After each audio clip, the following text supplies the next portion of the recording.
Yo, what's really good, University of Miami Hurricane football fans? Your boy Alonzo 1219, aka Hurricane Zo, back in the building with the first real barbershop talk with Junior and the big dog in the building tonight. Now it's gonna be a little issue tonight because Junior got a babysit tonight, so Junior gonna be I'll be I'll be he back gonna and be forth. he gonna be in and out, man. He got to take care of the twins. You know Yeah. what I'm saying? They got him on babies. They got him on babysit duty, so you got to take care of the twins. But we're gonna have a blast tonight.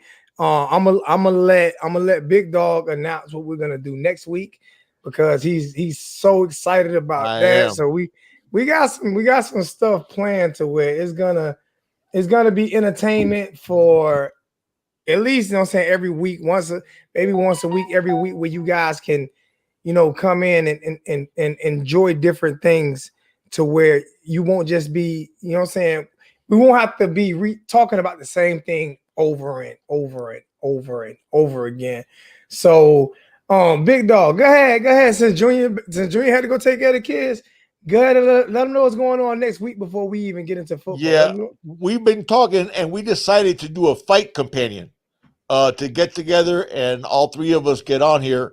And I think it's just going to be us three. So, or you have Yeah, somebody else in mind? Just us three? it's gonna be us three. And we're going to do a fight companion next week. As you guys know, you have the trilogy, the third fight between Stipe Miocic and Daniel Cormier. Yeah. And so we're going to do a fight companion for the whole card and watch the fights with you guys if you guys want to tune in and watch the fights on your end, and we can just talk about it and chat and talk about everything like we do on the barbershop. So Yeah, that because we can't show the fights now. we We can't can't show the show them. fights, right? We can't We show 'em. And can't show them. I wish we could because it is a pay-per-view. But But what you could do is go to Freedom Cast TV, man, and go ahead and do that Billy Wilson. Pay that $35 a month, man. You get everything. You get every channel for free. oh Every really? channel. Oh yes. Awesome. So Do that's that. what I have. That's what I have. I have Freedom Cast TV. Is Android box, Android box, and I don't pay for no fights or nothing. Awesome. So you guys Oh, want to do that? You can do it. by the way, we got to do this. Orange and Green Blood is in here. So Cohen, we all got to do. Hey Cohen, it's all about the you, Cohen. Orange and Green, bless my brother, man. We talked yesterday for a few Oh, hours. he's a great dude. He's my brother. Haitian Kane, it was good, man. Haitian Kane. I'm gonna put the link in the chat. I'll allow a few to come on, but Haitian Kane was supposed to be, he was supposed to be a guest tonight, and something ended up happening. But I ended up having a conversation. With I forgot the guy's name from Paul's channel, and I thought they was gonna go in at 8 tonight, and they decided I put a video out, let them know I'm gonna let them have that slot, and I'll just move up. I'm not gonna fight over a slot. And then they hit me today and said, "Nah, we're just gonna do Thursdays at 8." But this is the first barbershop talk, so I was not pushing this out the way. Not even with Junior having to babysit, we weren't pushing. I wasn't pushing this out the way. So what's going on, Junior? What's good, man? We good, baby. We good over here, man. We excited, man. I mean, barbershop talk, so we could talk about whatever we want to talk about. But practice started. A lot of stuff to talk about with the Canes, baby. A little nervous because the MAC got canceled. Oh, I know. MAC conference got canceled, Yeah. So we'll see what happens. But in all fairness, the group of 5 is in a different situation. You got to remember, the group of 5, a lot of times what carries the whole weight in terms of money is when they have a game or two against Power 5 teams. Yeah, right. That they pay them a big check. Well, now all the Power 5 teams are just playing conference games, so nobody's be playing the MAC outside of conference. Yeah. So that money dried up now. So guess what this means, though? This is the beginning of the end of the NCAA. I hope so, Zoe. This is the beginning of the end because they've been talking about doing this for how many years now? Yeah. And this gave them the excuse. This is the beginning of the end of the. I'm not saying it's going to end next year, the year after next, but I can guarantee you within the next 4 or 5 years, there will be no NCAA. I'll tell you what, could not happen to better people because God, I hate the NCAA. NCAA to me is below agents. So if agents are low on the totem pole of being leeches, the NCAA is even below that. Yeah, Exactly. Exactly. So that's why I said this is the beginning of, because they've been trying to do this, and this is giving them the excuse to do it. I was on the bubble of whether or not we're gonna have a season or not. I said no, then I said yes, then I say no. Right now it's looking like, and I was talking to I was on T2I show last night, and we were talking, and Turk Talley made perfect sense, man. When it can't, I think if the season ends, it's probably going to end after the Florida State game. I think they're going to play. I think they're going to try to play. It's $700 billion if they don't play. Yeah, 700 That's billion. a whole lot of money. I think we can buy a couple of Cuban cigars with that, man. I think so. I think so. More than one or two. In fact, we can stock Ed Reed with Cuban cigars the rest of his life. That's why I say. That's why I'm saying that I feel like there is no way they're not going to at least try it. And then I listen to some of the players like saying this is their last year, so I'm guessing they're not going to get waivers, because I heard some players today, not from University of Miami, actually from South Florida. They were showing some of the kids on MSNBC from South Florida, and they were saying, I think the quarterback said this is his last season, so I'm guessing they're not going to get waivers for next year. So, I think they're going to try. You know, I said this on one of our previous shows, and I truly believe it, is that football is not just a sport in our country. You know, football has a different place in society than baseball, basketball, hockey, or whatever else has. Football is, I mean, it's really woven into the fabric of the country as a whole. that's our new pastime. Like baseball used to be America's pastime. Exactly. Football's baseball used to be that. Baseball used to be that. You could take somebody from, Washington State and from South Florida, and it used to be that they had the commonality of baseball. Well, now that commonality is football. Men, women, young, old, everybody loves football.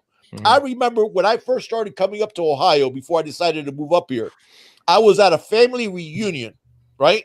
And there were these two ladies that were in their 60s. And they're sitting there sewing, doing their little, I don't know what you call that, like that weaving and stuff with the with fabric, like making something like yarn and stuff like that. And I overheard the conversation, and they're saying, yeah, he's 6'2", but he's 160, but he's very good at like running a post style offense. And I'm going, huh? These two women in their 60s, right? And they were talking about the new quarterback at the local high school here in Ohio. I think the one thing when I used to go to Ohio with my wife, the one thing I used to love to visit, I always stop by, because we had to go that way to go to Warren, and we rode I-77 all the way, because I'm on 77, so 77 runs all the way through Ohio. Yeah, and it runs right by the Hall of Fame, the Hall of Fame Stadium. Yes, sir. It runs right by it. So on the way back, on the way there, you're on the opposite side. On the way going to Ohio, on the way leaving Ohio, is on that side of the street. I would always pull in, you know what I'm saying, and just take a look at it. You know what I'm saying? It's crazy. I mean, and that was, I mean, and football, like you say, football is America's pastime now. It's every country, every state. I say every state except for maybe Alaska, is huge on.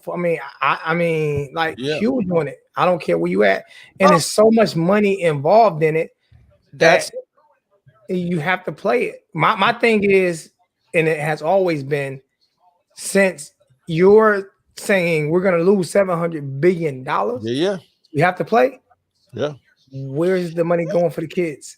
And that's my there you go.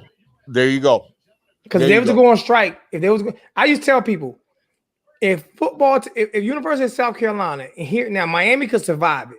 You know what I'm saying? New York could survive it. Syracuse could survive because they got New York City money. Right. You know what I'm saying? But if South Carolina, if Clemson and South Carolina went on strike in South Carolina, the tuition would triple. Oh, absolutely. It would triple. Absolutely. And that's one of the things that, I've been, I guess you could say, man, I was on board before there was a board. I never understood how a football player doesn't have the money to take his girlfriend to the movies, but a coach could make $10 million a year. Another thing that bugged me out. This was actually in there. This was actually in the NCAA rule book. I swear to you. I don't want to swear to. I swear to you. They have these rules that you can't, like gifts that you can't give kids, stuff like that. Right. Do you know the school could give them bagels but no cream cheese? Absolutely. I think they finally changed that rule. Yeah, but they now allow cream cheese. How crazy! I'm like, what are you? Because then it counts as a meal. If you have cream cheese, it counts as a meal. That's how ridiculous they are. What? You can give a kid a bagel, but no cream cheese. You've established, one of the things like we talked about when Avante committed, that Avante and Banda have had a relationship since Avante was in the 9th grade, right? If it was a time where it was an NCAA dead period, that, let's say, God forbid, something happened in Avante's family, Banda couldn't even call him up to find out, is he okay? How you doing? God forbid, like something happened. Shoot, you remember going back in the day, Vince Wilfork lost both of his parents when he was at Miami in the same year. Lost his mom and his dad. Okay, well, you remember Wilfork couldn't practice because he had to work in the spring, and the NCAA doesn't let you work and practice. I'm gonna tell you, it's a certain player that I gave a chain to right before he signed. I'm gonna say who he is. Right before he signed, I gave him a chain, and I had to be careful with giving, because he was signed. I had to be careful with just giving. And this was like a year before he signed. You know what I'm saying? So we did a benefit show on our podcast for. I know. You I was remember? gonna bring that up for the hurricane. Shonda Roberts had to talk to Manny about it. Yeah, he had to clear it with Manny. And then y'all still got in trouble. Yeah, it's crazy. It's ridiculous, man. The rich get rich. The rich get rich. And then this psychosis that oh well, it's the whole idea of amateurism is beautiful. Really, it's not beautiful for the coaches, because they damn sure are getting paid. How many states in our union? Probably all 50 states in our union. The highest paid employee is the football coach at the state university. Exactly. So it's not amateurism, because if it's amateurism, then you would pay coaches. You would pay coaches what a teacher makes. What exactly. Yeah. You pay what a teacher makes. Nick Saban would be making what a professor makes. Yeah. And that's the thing is, so for people to sit there and say that there's some idea of amateurism, I'm not saying at all, okay, that you want to, how can I put this? I'm not saying that you want to change the fabric of college football, because that part I do get. And by that, but that has nothing to do with the players getting money. That has to do with, homecoming and cheerleaders and pep rallies and, the cane walk and stuff that we do. That's all stuff. The cane walk, I swear, my daughter, that still brings tears in my eyes. My daughter passed out during the cane walk. And I say the whole team came up. Oh wow! That's awesome. Because they take you up. They take you up. They take you up to that. It's a little hospital thing upstairs, like on the 3rd floor, and the whole team came up. Mark Rick was coaching there. Rick came, and that's when my daughters Red Wine and Quan. That's when my daughter, because they still talk to my daughter. They don't even talk to me, they talk to my daughters. Oh, that's awesome. They're serious. It's crazy. Awesome. So I mean that Canes walk, it means something. But it's definitely crazy how these coaches can get paid all of this money. And that's the thing. I'm all for keeping those other traditions that are part of college football. That's awesome. But there is no tradition of players not getting paid. Okay, that is something that was made tradition by people just wanting to keep the status quo because it benefited them. It damn sure doesn't benefit the athlete. And I remember when y'all got in trouble last year, and I called. I'm like, what's going on? And you didn't want to explain it because you wanted to get it situated first, and then you explained to me. I'm like, you gotta be fucking kidding me. Yeah, like, it's ridiculous, man. What are we doing? We can't like so. We could not collect money for hurricane victims in the Bahamas.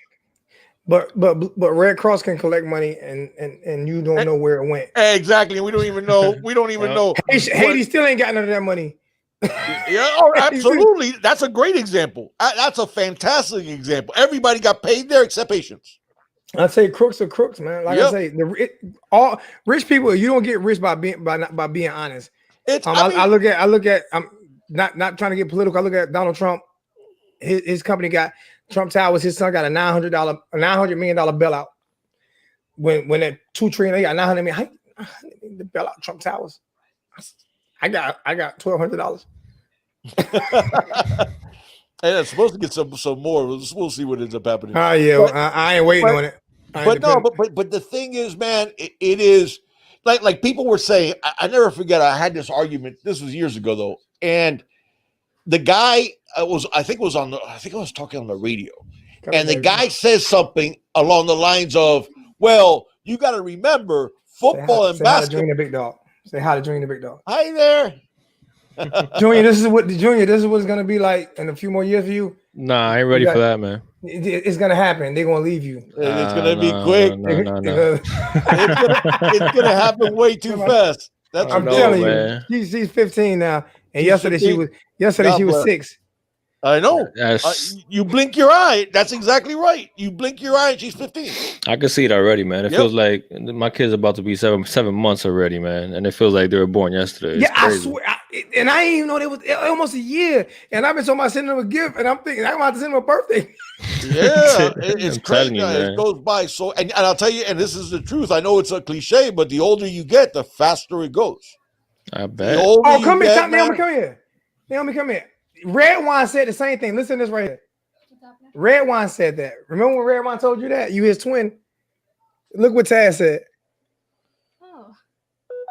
Sheldrick said that's it. That's his twin. Yeah, but tell Sheldrick he wishes he was that good looking. So tell Sheldrick to slow down a little bit. He wishes he was that good. They look alike. I said, wow. And then when he seen it, I was like, that's my little sister. That's awesome. That's awesome. It was crazy. That's the benefits of going. That's the benefit of being able to go to some games and meet some players and watch these kids grow up. People forget that they're human beings, man. Yeah, they're not players. They're not pieces on a chessboard, man. They're human beings. And that's and what I was telling you is this guy was making an argument that in most colleges, football and basketball pay for all of the other sports, right? And I said to him, really? So your argument is that they should not be getting paid so people can pay other people to do their sports. Yeah. And that makes sense to people. I said, in what world does that make sense? It does. It makes sense for us to pay for political leaders to have health insurance for the rest of their life if they serve 1 year as a mayor. But Joe, it's just it's crazy. Ridiculous. It's ridiculous for people to make there was a legitimate, like everybody talked about like in the 90s when we got on probation, that Uncle Luke and stuff was supposedly handing out envelopes and other people were too. And it's like, well, you create that by allowing young men to be at a university, which, by the way, if you're not an athlete at the University of Miami, you're either a brain that got an academic scholarship or your parents are very, very wealthy. Mm-hmm. That's all you have there. I want two people to really come in the chat tonight. I don't want a lot of people because this is actually I want 4 people that be able to come join tonight, and I'm gonna eventually get 863 on because 863 will not come on, but we're gonna do it one at a time. I would like to have Haitian Kane come on, T2Y and Logan, and those guys have been supporters for forever, man. It's amazing how this Miami YouTube thing has grown and into a different animal. Like it's crazy the Miami fans that are out there. Like it is so it's so it you love sometimes you love it, sometimes you hate it because you know you feel hate sometimes when you speak the truth and you actually give your honest opinion. Sometimes people don't want to. Sometimes people don't want you to give your honest opinion about certain things. But at the same time, it's like this. Just look how far this thing is growing in 5-6 years. I mean when I was doing it, and then the next year Coach Coop was doing it, and just look how far this has grown. Just and this is why I give. This is why I want to give back so much. It's why I always want to give. This is one of the reasons why I get season tickets, because I make money doing this.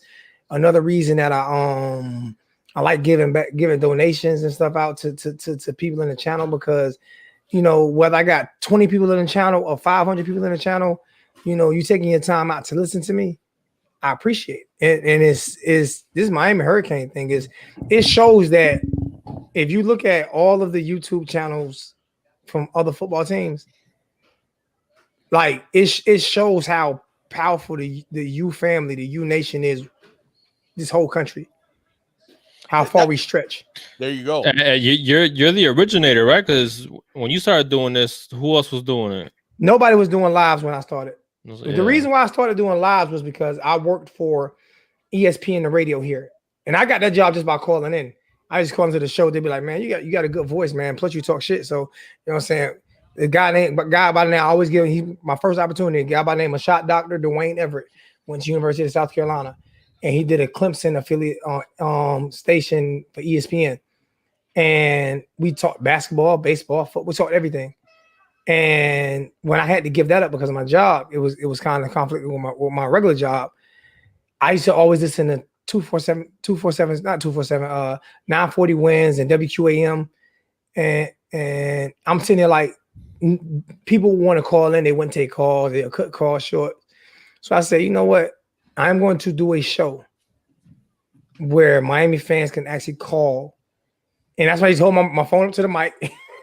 Miami fans can actually call and speak their mind, you know, because we don't have that representation in Miami. Yeah, true. That's bad that we still don't have that in Miami. True. That used to be a thing. That used to be a thing all over the place, man. Yeah, you had call-in shows and stuff. Now people are not doing it anymore. Yeah, I mean, but Miami, like, how can you not allow the Hurricane fan base to speak their mind? Yeah. And I think that's a big reason why. Another big reason why people didn't go to games, because I mean, like, sports talk radio that's what it is. I mean, even if you're doing it on YouTube or whatever, you give fans an opportunity to say how they feel. They'll be more supportive. But when you ignoring them, you know, that's why radio shows don't like YouTube, because their ratings are going down because people like us are allowing giving the fans a voice. Yeah. No, when you hear other fans being upset or celebrating or talking about the game that's going to happen, you know, like, they rally around and it builds hype.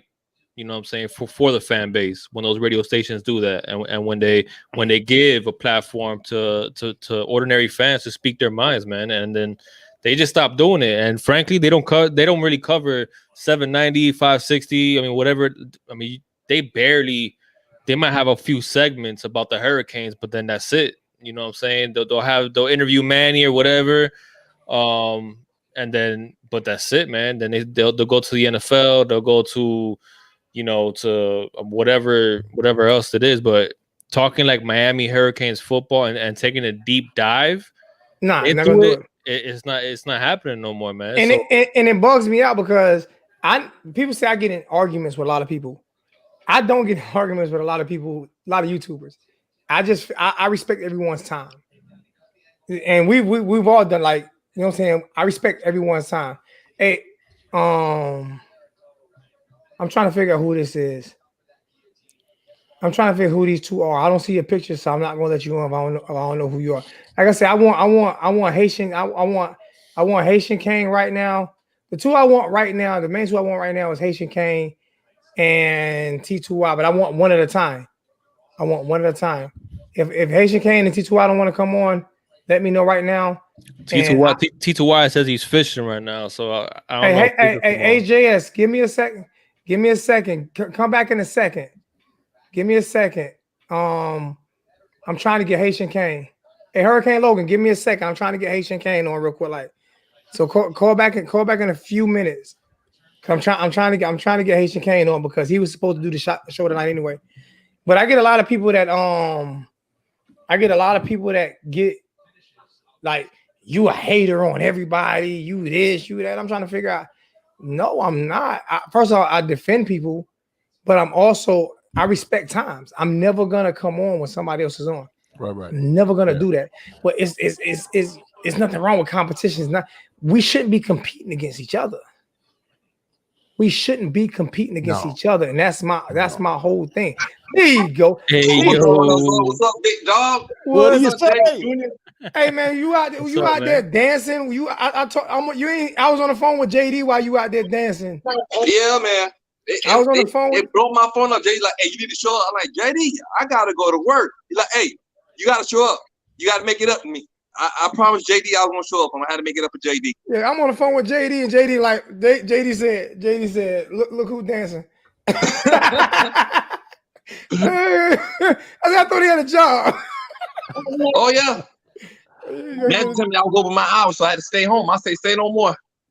Everybody know who Haitian Kane is, man. Haitian Kane is he has more pictures with University of Miami players than anybody in the history.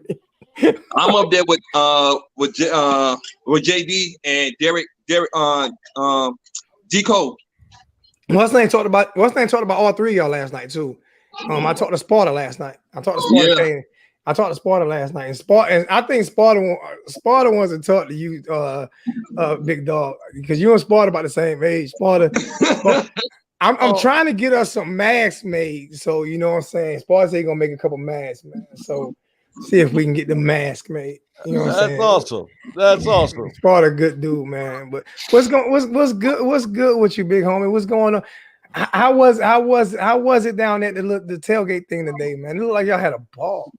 We had a ball. We just reminiscing.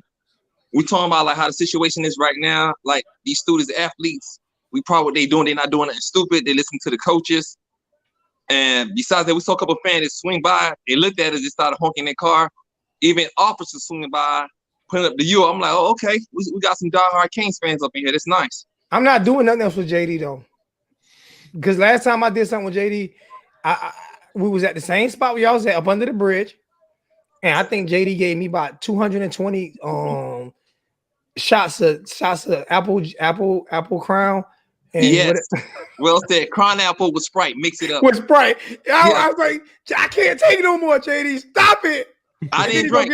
He gave me Then he gave me the strongest cigar I've ever seen in my life. Yeah. JD good for that, not me. I like, hey, I can't drink. I gotta go to work. It started like, okay, we understand that. No problem, no pressure. I took me can of Sprite and I was drinking my Sprite. They're like, Taz, only a Sprite. I'm like, yeah, only a Sprite. Obey your thirst. Yeah, see, I couldn't do it.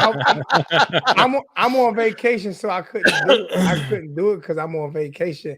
We got a $10 donation from Hurricane T2Y. I'm listening on my AirPods. And they're not gonna fall in the water.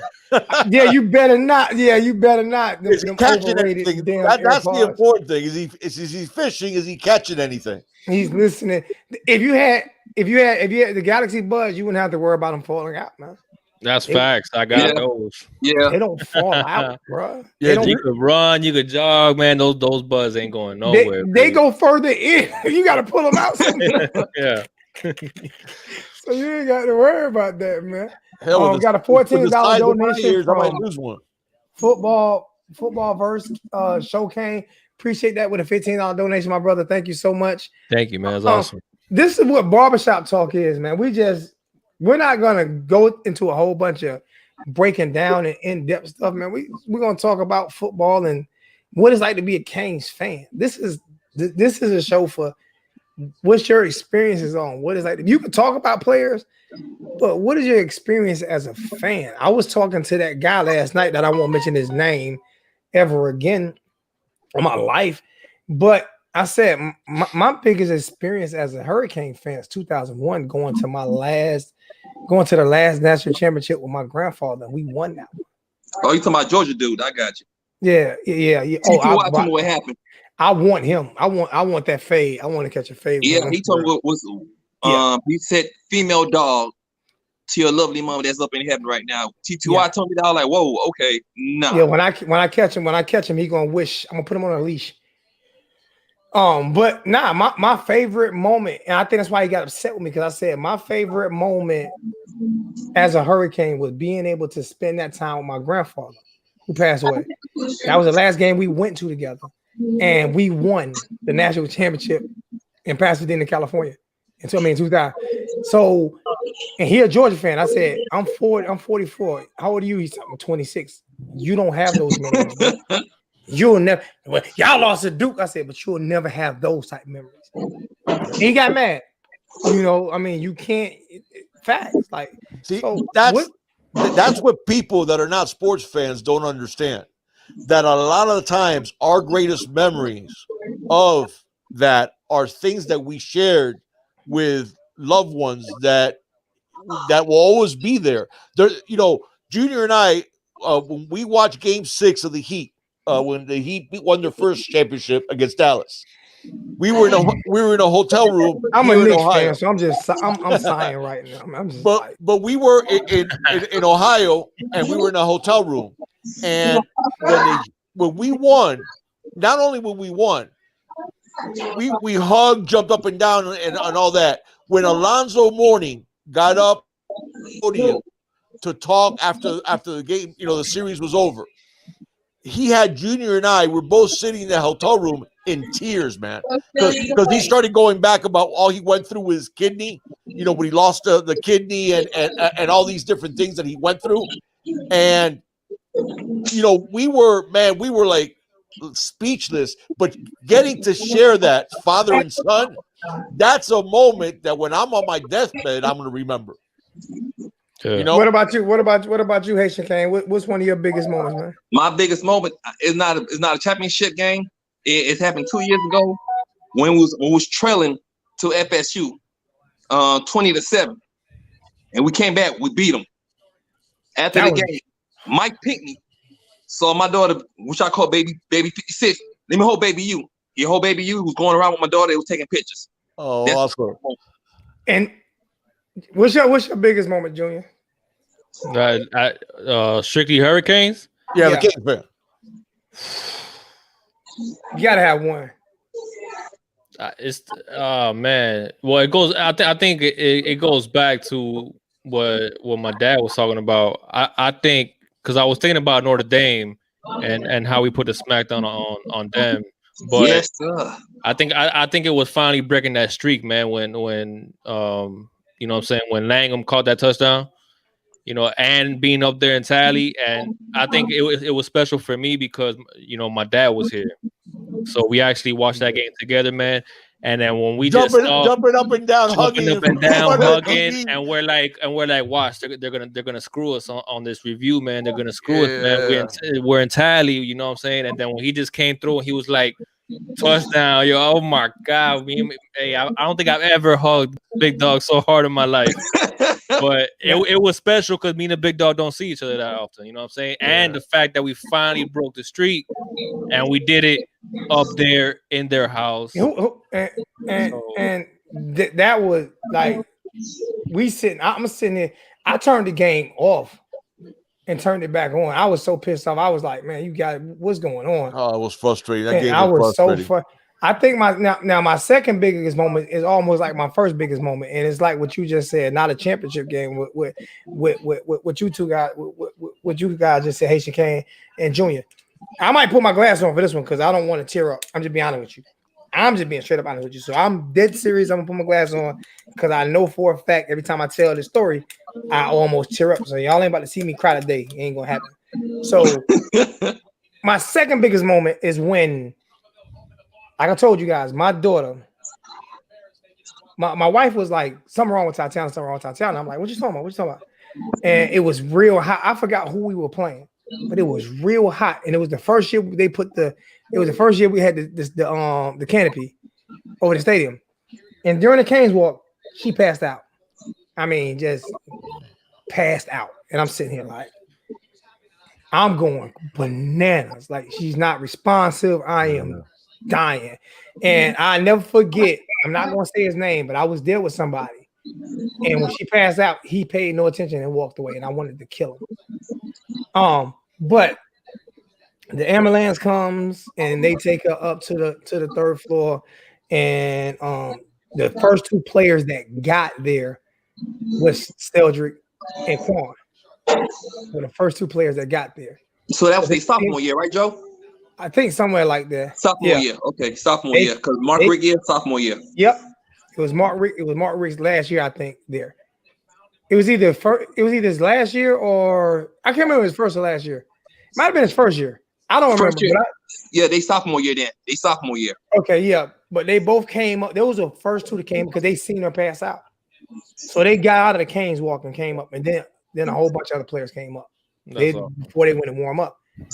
So she good, everything good, and I'm like, man, you know, oh God, thank you, man, because you just don't. When she's unconscious, your daughter, you don't know, you have no idea. Well, did she just overheat? She overheated. And yeah, but that still can get dangerous. Oh yeah, but I didn't know what happened. I just know she passed out. Yeah. You know, and she passed out of my arms, and I'm screaming, and there's so many people there, it's loud.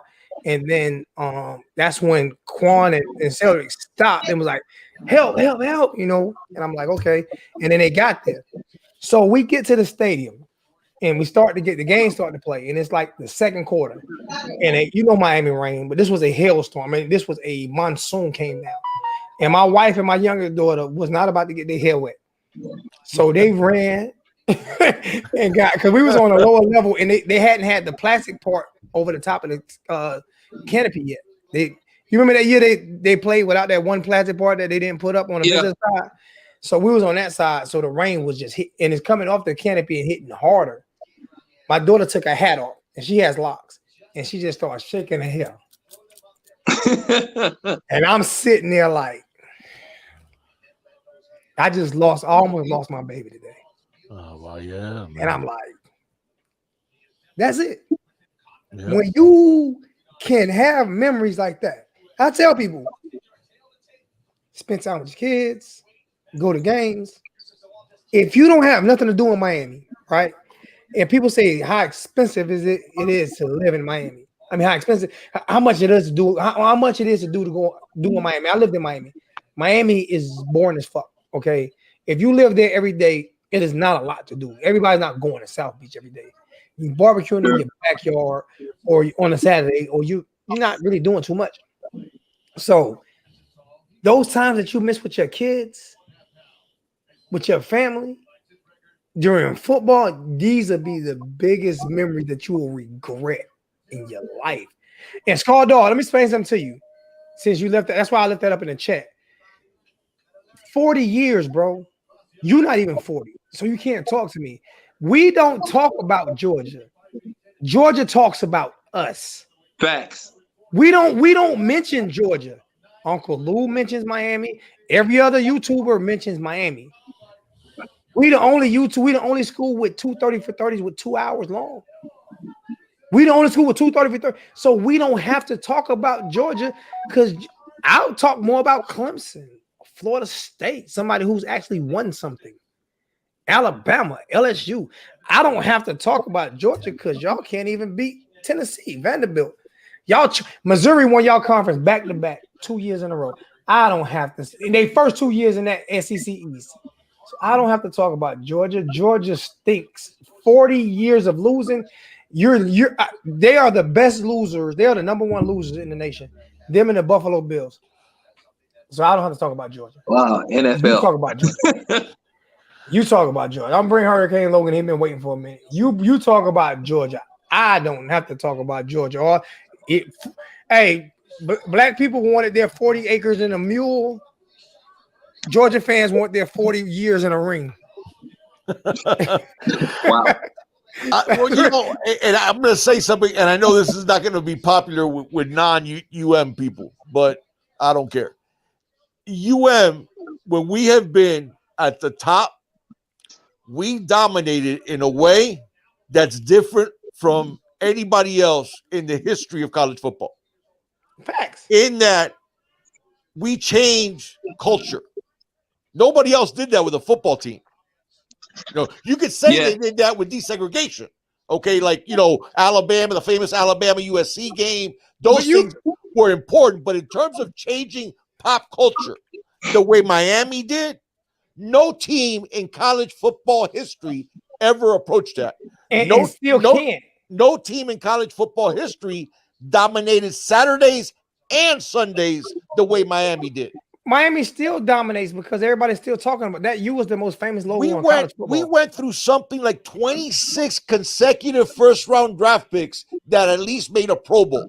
How many Hall of Famers we got? Our players weren't bust. Okay, even with all of Bama's recent domination, we all can remember a whole bunch of Bama players that were bust. How many Hall of Famers Miami got? We got 8. We got eight right now, but how many Georgia got? Yeah, but we got, hold on. We got 8, and we got 6. Counting. We got 6 in the waiting room. Okay. How many Georgia got? Herschel Walker? I lost count. I think one. They got. Well, Herschel ain't a Hall of Famer though. Wow. Herschel ain't an NFL Hall of Famer. He's a college Hall of Famer, but he's not an NFL Hall of Famer. So they have 40 years of no and no Hall. I would be bitter too. They do have. I think they have a couple from like the 50s and 60s. That don't count. They got 4. They got 4 total. They got Champ Bailey. Oh, there you go. That's the most recent one. They got Terrell Davis, Tarkenton, and Charlie Tribby. I forgot Terrell Davis. Did he even play for Georgia? I don't think he played for Georgia. I think he played, but yeah, he was a backup. Remember, he had that whole bunch of injuries at Georgia, and then he had issues with the coaches and stuff. But the thing is, and out of those 8 players that we're talking about that are in the Hall of Fame, 6 of them were from the 80s forward. Facts. Okay, now add to that for sure Hall of Famers, guys like Reggie Wayne, Andre Johnson, Edgerrin James, Andre Johnson, Devin Hester, Frank Gore for sure. I mean, he's going to end up the number 3 all-time leading rusher in NFL history. So you forgot one. One. What's that? Jimmy Johnson. Oh, dude, Jimmy, exactly. Jimmy's going to get there. Jimmy's a Kane. He went in this year. Okay, so to him, he's a Kane. And what bugged me out is national championship in college, 3 Super Bowls because Barry Switzer just walked through. Yeah, he was just throwing up the footballs. You know what I'm saying? So I mean, you can't compare your history with Miami history. You can, and people can't sit there and say, "Well, you're looking in the past," because, bro, that's what history is. Yesterday was the past. Okay, today is a different day. But I have those memories that you don't have, and that's why you flutter to you channels all the time. Like you don't see University of Miami Hurricane fans fluttering to other YouTube channels. Other fans flutter here. You know why? Because they want to be Canes. So they want this. I forgot who it was I was talking about, and that was mentioning to me a guy that I guess has a really popular Georgia show, either Georgia or Florida. Can't remember. And he asked me had I ever seen his YouTube show, and I was like, no, why would I? Seriously, why would I? The one guy I do like that Hurricane Logan don't like, but I do like because we've had arguments and stuff, but during some bad times, he's really been there for me. I mean, serious, he's talking to me, and that's Uncle Lou. And the reason why a lot of Hurricane fans don't like Uncle Lou is because he talks trash about Miami. But I look at it like this here. It brings him money and views. So if it brings some money and views, I can't hate for the money and views. I don't care how bad you talk about. Man, it's not like I don't ever fault anybody for their own, for their likes and dislikes. That's fine. You're a fan of whoever you're a fan of. I got no problem with that. Okay, but the thing is that with Miami, unlike any other school, there is Not no like any other team besides the Lakers and the but Yankees. there is no in between. You either love the Canes or you hate the Canes. Facts. Nobody in the entire country ever says, "Oh yeah, Miami. Oh yeah, they're okay." No, it's either I love them, it's all about the U, or I hate them with a passion. And, bug me out. Gets that right there. This is why I say Miami isn't. They're the only college. My bad. They're not the only college team because there's another one, Duke basketball. But if you want to name, if you want to name teams that are synonymously great that you love or hate, Dallas Cowboys, right? Mm-hmm. Yeah. The New York Yankees. Yeah. The LA Lakers. Yeah. The Miami Hurricanes. You can say the Celtics too. I think the Celtics. I don't think you hate the Celtics. The Celtics is like I hated the Celtics. I know, but I think across a mass board, people don't really hate They don't really care for the Celtics. The Celtics is like whatever. But like back in the day when they had Bird and McHale and Parrish, stuff like that, yeah. But I mean, to this, I'm talking about even right now with Miami losing. That's true. That's true. Serious. The Lakers, the Yankees, the Dallas Cowboys, the Hurricanes, and the Duke Blue Devils are the 5 teams in all American sports that will get talked about whether they're winning or losing. The Patriots are like that now in the NFL. Yeah, but I mean, when they're losing, nobody's going to talk about them anymore. I think if Belichick's still around, I think they'll love the fact that they're losing. Yeah, they'll do it then. But I mean, how many coaches have left and people still talk about Miami? Right. And like I said with the Lakers, like you love to hate them. Dallas Cowboys. And if you ask players, you ask people, why do you hate the Canes? Name me one player you hated. They can't come up with one player because they hated everything about Miami. You know what they hate about Miami? We cheated to keep our own players. So a player from Miami wants to move to Tuscaloosa, Alabama, where they have one red light, a Waffle House, and a Subway. Oh Lord Jesus. But we have to pay them to stay. Yeah, but they pay him to leave. Exactly. Yeah. Okay. They just don't get caught for it. They did. Ole Miss got caught, and we still don't know what happened to them. Larry Tunsil told the whole story on draft night, and we still don't know what happened. Bear they got a slap on the wrist. Bear Bryant is the most legendary coach in history.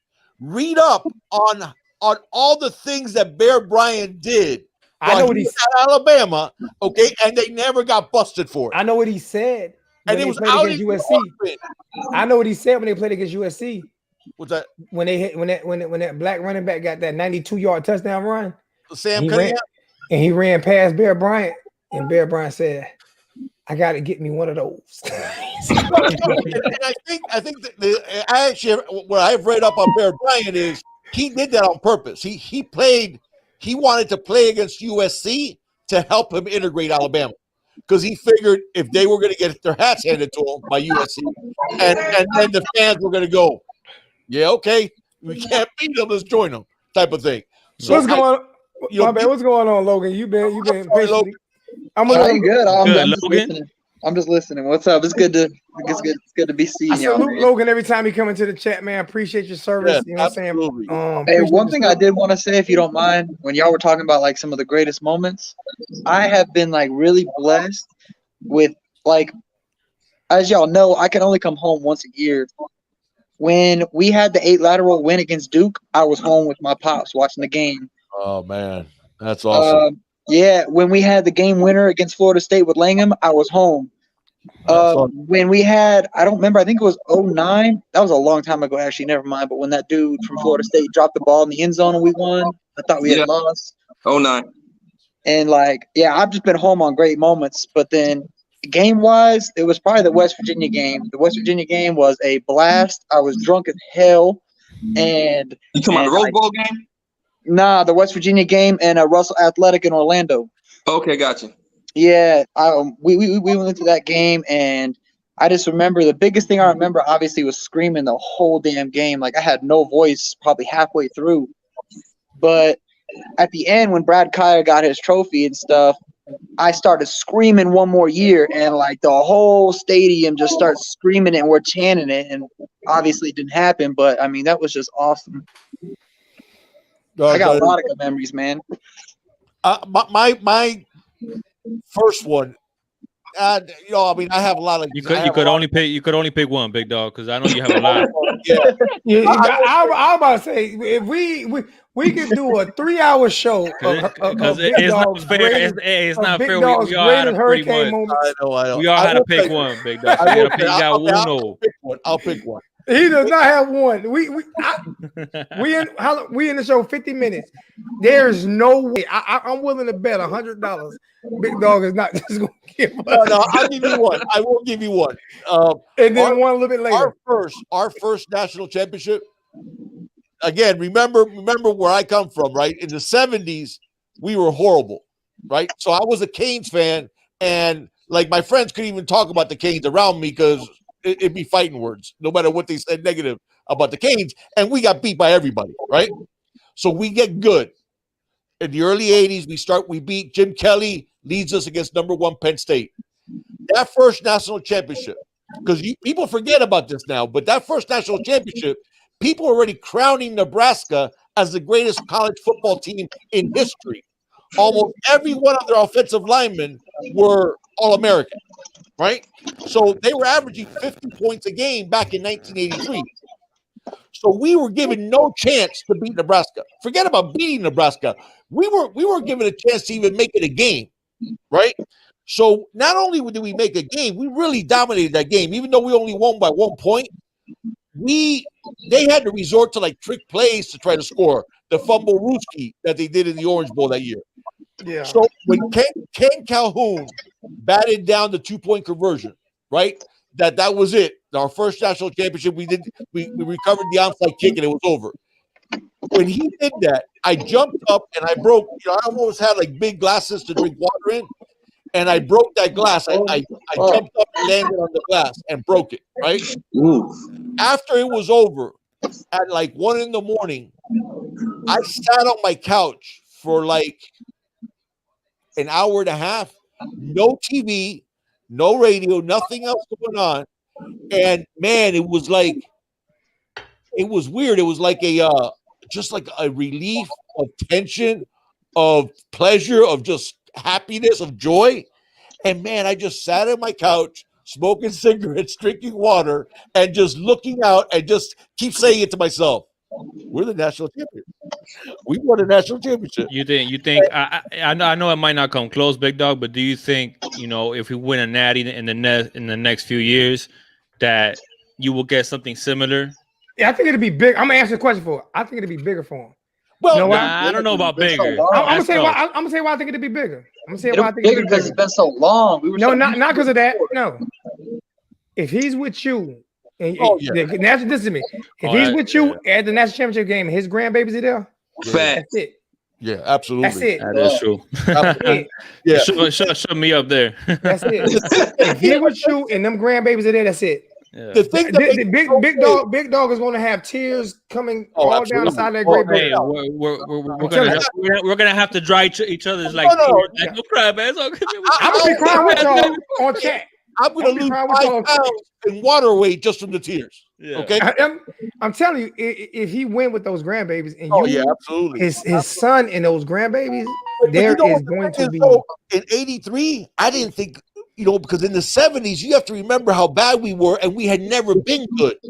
So it wasn't like I could say, well, we won a national championship before, and now it's just a matter of getting back there. In the 70s, we had no history of being good. We were always bad. Every once in a while, we'd have like a 7-4 year, and then, oh, wow, we had a 7-4 year. So that was like a big deal. So we were consistently bad. I never thought it was possible for us to win a championship. And then when Ellenberger got there and he started showing us getting better, and all those great kids started staying home, I went, oh, wait a second. This can really happen. And then when it finally happened, man, it was like a load just was taken off my shoulders, and I just wanted to enjoy. I didn't want to sleep because I was just so genuinely joyful. But you're right. I mean, if I get to share that with Junior, and because Junior and I now we live in separate states, man. But before we were inseparable. We were together. If we go to the national championship, I don't care if I got to pay for the plane ticket. You going to spend that with your grandkids. I can tell you a memorable moment recently for me. We've already talked about that. We're going to be together. Oh, there's no doubt. A moment recent for me was when I was in Atlanta and we lost to Georgia Tech. We lost to Georgia Tech. It was like 8 degrees outside. It was like 8 degrees outside. And that's when he met my pops. There you go. Me and Logan daddy arguing. I was literally video chatting with my pops. I just got back from Korea and I was video chatting him and I was like, who's that in the background? I saw this dude walking. I was like, I know that beard. That's Zoe. I was like, yo, go say what's up to Zoe. And he's like, nah, we don't really agree on shit. I was like, man, push that shit aside. Go talk to him. And as soon as they started talking, it was like, here we go. I was like, here we go. Like, but it was so fun. Fireball or something.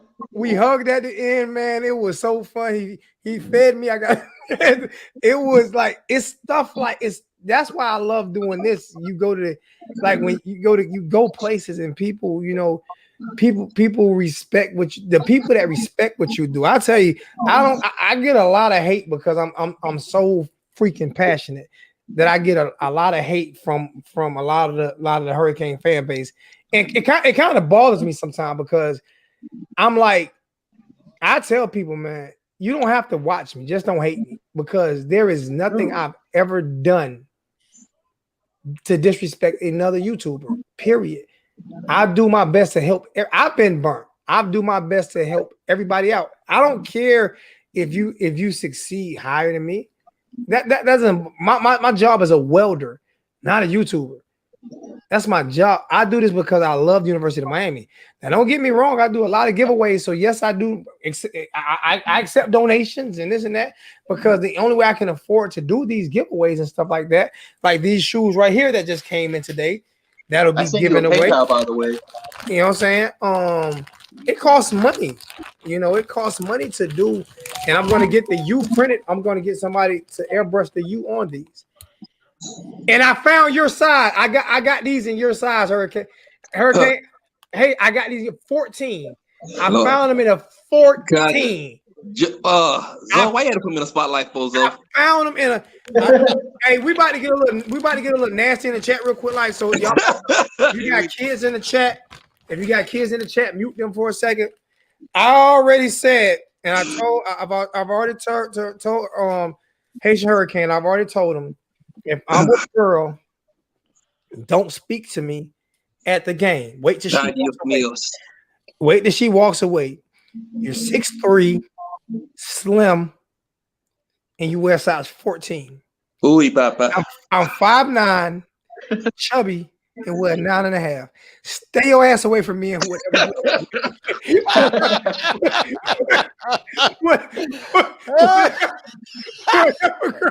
Stay.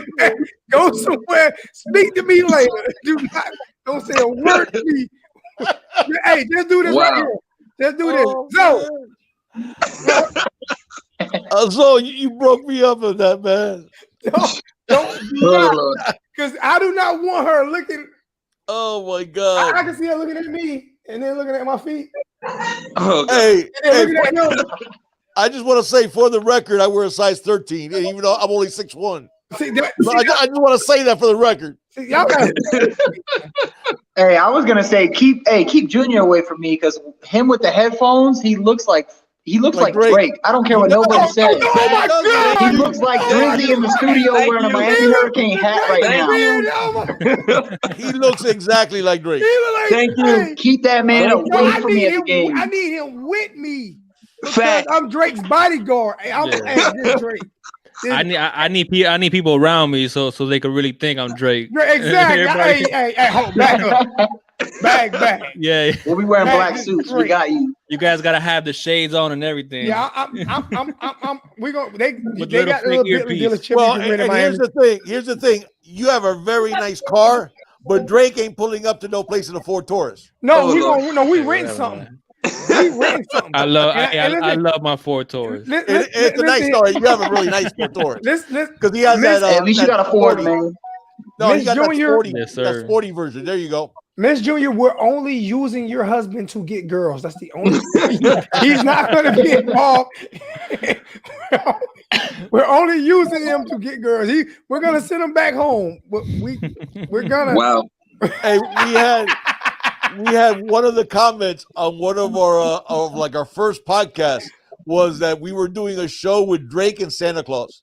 And I was like, I can't say a word. That was true. I mean, I was like, yeah, I look like Santa Claus. That's true. I'm trying to figure out how the hell Santa Claus make Drake. Miracle on 24th Street, man. Hey, you gotta remember, I used to be young. There was a time I wasn't born this age. Oh my god, this is crazy. I swear this is so fun. Like, this is crazy. Oh, so you made me cry, man. I got tears coming out of my eyes when you started talking about his shoe size and stuff, man. I said, I'm gonna see your pair of shoes. He said, I wear 14. I said, man, I know dudes don't pay attention to other dudes' feet, but women, they pay attention to size and his hair. He like Black Jesus. His hair come down to his back, touch his butt. Yep, that's when they met. You know what I'm saying? And then he got wear size 14, and it's bad. Listen, my feet are 9.5, and my hair is short. I'm short. I'm 5'9", he's 6'3". I get no wins. Stay the hell away from me if I'm with a girl. Do not come around me. You better have your wife and kids, but don't come around me. Because the first thing I'm gonna say is he married. You ain't gonna get no girl regardless with that height. I'm still taller than you. He married. I'm still he married. First thing I'm gonna say, as soon as he walk up to me, where your wife at? Man, that was a mic drop, man. That was a mic drop moment right there, man. Oh God, be kidding me, man. Oh God. When you started talking about his shoe size, man, I thought I was gonna choke. Oh my God. Crazy. I said, I'm gonna see a pair of shoes. He said, man, you might not be able to do that. That was 14. It is. I tell you, I have issues getting a 13, man, because every place has up to 12. Oh no, yeah, when you're trying to look for 13, it's hard. eBay. I'm gonna tell you what. Yeah. I got eBay, Amazon. That's what my wife does. She gets stuff for me from eBay. I'm about to do something right now. I'm doing it right now. I'm putting it. My homeboy do these shoes. So because both of y'all it's hard to find y'all shoe size. I'm doing this right now. 13 and 14. And I'm ordering them right now. Why y'all talking? Oh, you don't have to do that, man. Listen to me. Listen to me. I have been showed so much love from everybody in this chat. Hurricane Logan has his chain, and he rocks it all the time. And I so much appreciate him, even though I still don't have my blankie. I want my blankie. I still have my damn blankie. I have to send Drake. I don't know what I can send Drake. A Toronto Raptors jersey. Nah, I ain't gonna do that because he'd be a burn. Well, I'm gonna throw my own business out on Front Street. The IOZO, I have a cornhole set. That's for the Hurricane cornhole set, and it's Zoe's. Period. There's yours right there. That's yours right there. I haven't sent them. I still haven't sent it to you. Yeah, I ain't sent yours. Look, we're sitting there. No, man, but you know, I've been meaning to do it for like 2 months now, and I just haven't gotten around to doing it. And the thing is, that cornhole set has literally never been used. So not only do I want you to have it because I want you to have it, but I want you to have it because it deserves to be used at tailgates and stuff like that. That's what cornhole sets were made for. Exactly. And I will use it. And I want you to make sure that you screw that in the wall behind. I will. You screw that in the wall because if you I promise you. And if it hits you and kill you, I'm gonna give you. Oh Lord! Like every Hurricane fan in the nation, I am going to be like the guy from the Cubs. I'm going to be. So you make sure when you hang it up, I will screw it in, no nail, and do not sit up under it ever. I will. I never sit up under mine. It's behind. I'd rather break my $4,000 Samsung. Hey Zoe, what size shoe you wear? Like a 9? 9.5. Don't try to short size. Don't take the half away. Short size my shoe. Don't take the half away. Short size my damn shoe because we got 2 big feet ass people in the chat. Now you want short size? 3. What size you wear, Logan? I'm 6'2" and wear a size 12, man. Forget all y'all. Hey, you got the I quit. hey, you got the beard though. I'm You got the beard done. though. You're invited to the barbecue. You got the beard. Yeah, you do. You do. Whatever, man. I quit. I'm still cute. How about that? I'm still cute. Sure. Hey, one good thing, Zoe, I can promise you, as you get older, your eyesight fades, so you still think you look the same. I'm still cute. So it works out. Don't It have to works go get out. my glasses. The one thing I can say is I did get 8,000 likes in Beard Game. And after you seen when I posted, Oh, you got the beard That's on game going. Facebook, right? Yep, I got 8,000. I saw that. 8,000. So I did get that, but it still wouldn't have did me nothing with them, especially the size 14. I ain't gonna lie, Zoe. I think Nate Robinson wear a bigger size shoe than you. He probably do. Snap. He probably do, and got more girls than me too. He probably do. I ain't gonna lie. It is. Hey, I'm. My shoes look good on my feet though. Sometimes you got big feet, lock up in the front. You know what I'm saying? So now my shoes look good on my feet because they look small. You know I can't say that. They got me stuck. I can't even defend myself. Can y'all in the chat defend me a little bit, please? Your shoes are on the way. Hey, those are dope. Are those foams? Yep. Those are dope, bro. Now I'm about to go get my shit. You got me going. I can't do Nike anymore. Like I just can't. Facts. I can't. It's all Adidas over here. I can't do Nikes anymore. But those are hard. Who did that for you? Who did the airbrushing for you? Des Custom. Oh, So let me see when that I again, send you man. these shoes, when I send you these, Oh, those are nice. when I send you these, I'm about to send you a pair of these right here now. Oh, look at those, man. That's fresh. Hold up. I'm serious. I've never seen them. Oh, those what? are Haitian Kane? my God, those are nice, man. Haitian Kane, I got these right here. Hey, Who did Come that? on. Nice. Who did that for you? Des Custom. Haitian Kane. Yes, sir. I'm about to show you something. Okay. I like yours too, Logan. They ugly, just like your big Real feet. tight. Just like your big ass feet. They ugly. I don't like them. I don't like them. Well, I don't think I like them. Oh God. I don't think Those are sweet. I like those a lot. they ugly. Y'all don't care what nobody say. They ugly because they're 14. Man, whoever did that has some talent that just Zoe, Yeah, they're Yeezys, whoever asked that. hey, Zoe, you could do the same thing, man. I just don't know if you have enough space to draw that much on those size 9s. yeah. So with you, no, we can do You it. could get Sebastian's pipe, maybe. Yeah, hold up, we can do it, but we gotta draw Frank Gore since he's only like 5'7".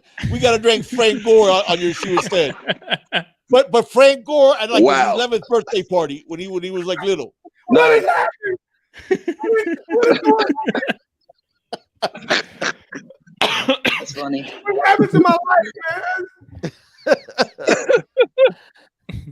I don't even care no more. I don't even care. But those are really nice. I like those a lot. I'll tell Oh, I you what. got these too. I forgot I had these. These are kind of dope. And It now, says like 305 on it. I know they're Nikes. I got them a long time ago when they came out, Those are sweet too. but they're Air Maxes. I'm a big Air Max fan. The artwork, I love that Air Max. the artwork that these guys can do is amazing, man. Yeah, it's dope looking, like for real. It's amazing. now these shoes I'm getting right here, like I have every pair of I'm an NMD king, but I have all the Yeezys. I have every pair of Human Races. But these shoes right here is the ones that y'all see on Facebook a lot.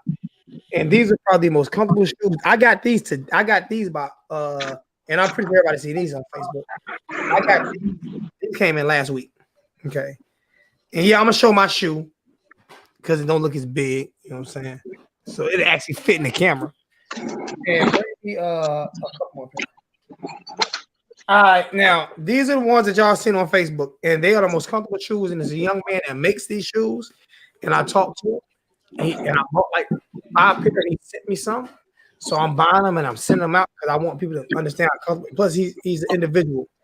But these came in the other day. I don't know if my camera could really show. I'm trying to show the yellow.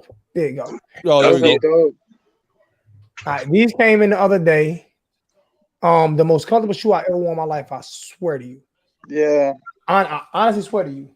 And then he sent me these right here. 40-something years old, and he's still a sneakerhead. I'm a sneakerhead. I'm a sneakerhead for real. My youngest son has sneakers that are just like that one. So the only thing, his are size 10. He's only 7. He sent me these. He didn't hear that, did he? Y'all heard him? I'm a sneakerhead. I wear Timberlands and I'm a sneakerhead, but I like them because nobody has them. I like those a lot. I like Junior's those. a sneakerhead too. Junior's a sneakerhead too. I Not like that though. I am. I mean, I discovered the Adidas, like the slip-on sneakers, and I'll never buy another type of sneaker ever again. You I ain't gonna lie, probably one of my favorite shoes that I have right now. Black. I'm gonna send you these. These are the black. I'm gonna send you a pair of these in black. I got these. These are Nike. These are probably my favorite shoes. They're really, really comfortable. Yeah, that's the thing, man. I used to be built for power and speed. Now I'm just built for comfort. No, and that's the whole thing about these. These shoes weigh. These are the lightest shoes I've ever seen in my life. They weigh like an ounce. I swear to you. Sheesh. I'm serious. And it's it's like they did the. It's like they did the boost. Those foam. are nice. It's like they did the boost foam with the Those are nice. Nike what's the name? And it's foam. It's like no, you can tell those are comfortable. Oh my god! Yeah, you can tell they're comfortable. So I'm not going to you. I'm not trying to size 14, but I'm gonna send you a pair, and I want you to test them for me for real. The reason why I'm doing this is because the young man works hard. He works hard at his design, and I'll buy him. Anybody who's trying to do something positive. Yeah, man. Well, I'll tell you what, I'm jealous of it because I don't have any never did have any artistic talent at all. So when I see that what somebody can do like that with a shoe, man, it's just I'm like awed by it, because it takes a special talent to be able to be that creative, man. Especially on have you seen that? There's a YouTube video with the guy who does the designs on our shoes and stuff like that, and he walks you through the locker room and all the stuff that he designs. It is like probably one of the dopest YouTube videos I've seen when it comes to the Hurricanes. Text me the link, Logan, so that way. Yeah, I'll shoot you the link. I'm sure Haitian knows what I'm talking about. He does like all the airbrush designs. He brings you back seasons and says what he's done. Shows you. Does he show how he does it? It doesn't really show how he does it. He just shows like stuff that he's done. It goes back seasons and seasons. Gotcha. Now, Taz, you wear a 14 and like those foam posits. Yep. So you'll probably wear a 13 in these right here. That's a big ass shoe, man. Because foams are already really big. Like just no foams are hard. These are Taz. Repeat for the chat because the guys in the chat are asking again. The name of who did your sneakers? Daz Custom. DEZ. There you go. Daz Custom. Daz Custom. Yeah, I think people in the chat were asking about it. Those are nice, man. Those are really, really nice. Yeah. I just ordered you a 13 just now. I should have sent it to your address. So, I'm about to mail them to you. Now I'm gonna start sending them to addresses. And I'm gonna order you a set of 14 because I want you to get them custom. I might order you a 13 because I think you will fit a 13 in these because they stretch. No problem. It's that you know how Adidas make that stretch material. Yeah. You always go a size down with those. Yeah. Because they're so they flex so much. So I'm gonna order you a pair of those in black too, and in a 13 Taz. And if you can't fit them, I think you can. But if you can't fit them, what we'll do is we'll get them custom like that right there, and we'll auction them off and give it to like the Boys and Girls Club or something. Oh, those ones? That's dope. Yep. That'd be awesome. You heard me, Taz? Yeah, I heard you say girls and boys club. Yeah, if you can't fit them, we'll auction them off and give them to those are dope as hell, bro. That's really sweet. Good artwork, man. Those are sweet. Yeah, anybody man. that's curious about the shoes he's sewing, all you got to do is type in Dez Customs in Google. I'm sure you'll find them. That's awesome, man. Let me know how much you're gonna charge. I'm gonna send them to you next week. They'll be here. That's crazy. They'll be here. When did they say they'll be here? They'll be here on Wednesday. So I'll be shooting out to y'all. And Thank you, man. You got to do that, though, man. I appreciate it, though. So thank you. I got some special Drake. I got to do something a little special. Same for Drake. we got to figure out, like, because Drake is like he has. I got these too. These are pretty dope. Yeah, the socks game. Yeah, I'm loving the socks too. Yeah. I don't do socks. I wear. Where's my damn? We already know Zoe don't wear no socks. Hey, guys, I'm watching the prelims, the UFC prelims, and I saw something I've never seen before. A dude choked somebody out with an arm triangle, and his shorts something snapped. So he's sitting there on top of the dude in his underwear because his shorts came down. The dude that got tapped out, or the dude? No, the dude that was tapping the other guy out with an arm triangle. Literally, his shorts must have, like the string or something must have snapped because the damn short. They're trying to fix it down between rounds. That's not as bad as if it was the dude that got tapped out. That's true. That's true. Like, yeah, hey, I'm in my underwear, but I choked you out and I won the fight. It's all good. No, but actually, he got saved by the bell. So he wasn't able. But he had the arm triangle on good. Yeah, they're fixing his shorts now in the corner. That's funny as hell. I've never seen that before. That's crazy. At least he was wearing underwear, because it could have been worse if he wasn't wearing an underwear. That's the best shit out right now. The Six Flags. What game do you plan on? What game? That's that chain. That's that chain. Shit heavy. Heavyweight. Heavyweight. Oh, y'all said chain. Oh, okay. I don't even want. Hey, bro, you don't want to go there. You don't want to go. You don't want to go there. That is kind of dope looking though. I didn't. That's nice. I'll tell you the truth. I gotta step my game up. Y'all about to make me spend money. That is nice. That is nice, man. Oh, that's it. Oh no, that's it. I don't call him out. Zoe's throwing all of them on right now. It's a good thing he's not tall. We can see his whole body in the camera still. Oh Lord, here we go. Man, I'm glad you guys are making me laugh. I've been bummed out for the last couple of days, man, because of Rousseau not playing. You don't kill me or everything just because you wear 14. Oh God. You don't kill me or everything just because you wear 14. Hey, Hurricane Maverick Alexander asked me what I'm doing in the quarter. Right now, I'm running mid-11s. Mid-11s in the quarter. Now do me a favor. Now I need you to do me a favor. Yeah, I'm listening. I need you to show. I need you to show me the chain on that thing. I need you to show me the chain. It's all about weight. It's all about weight. That I'm not going to argue. You got that hands down. Ain't no argument over here. I ain't Mr. Georgia. My neck hurts already. You won on your weight. I'm not Mr. Georgia. You won. No question that.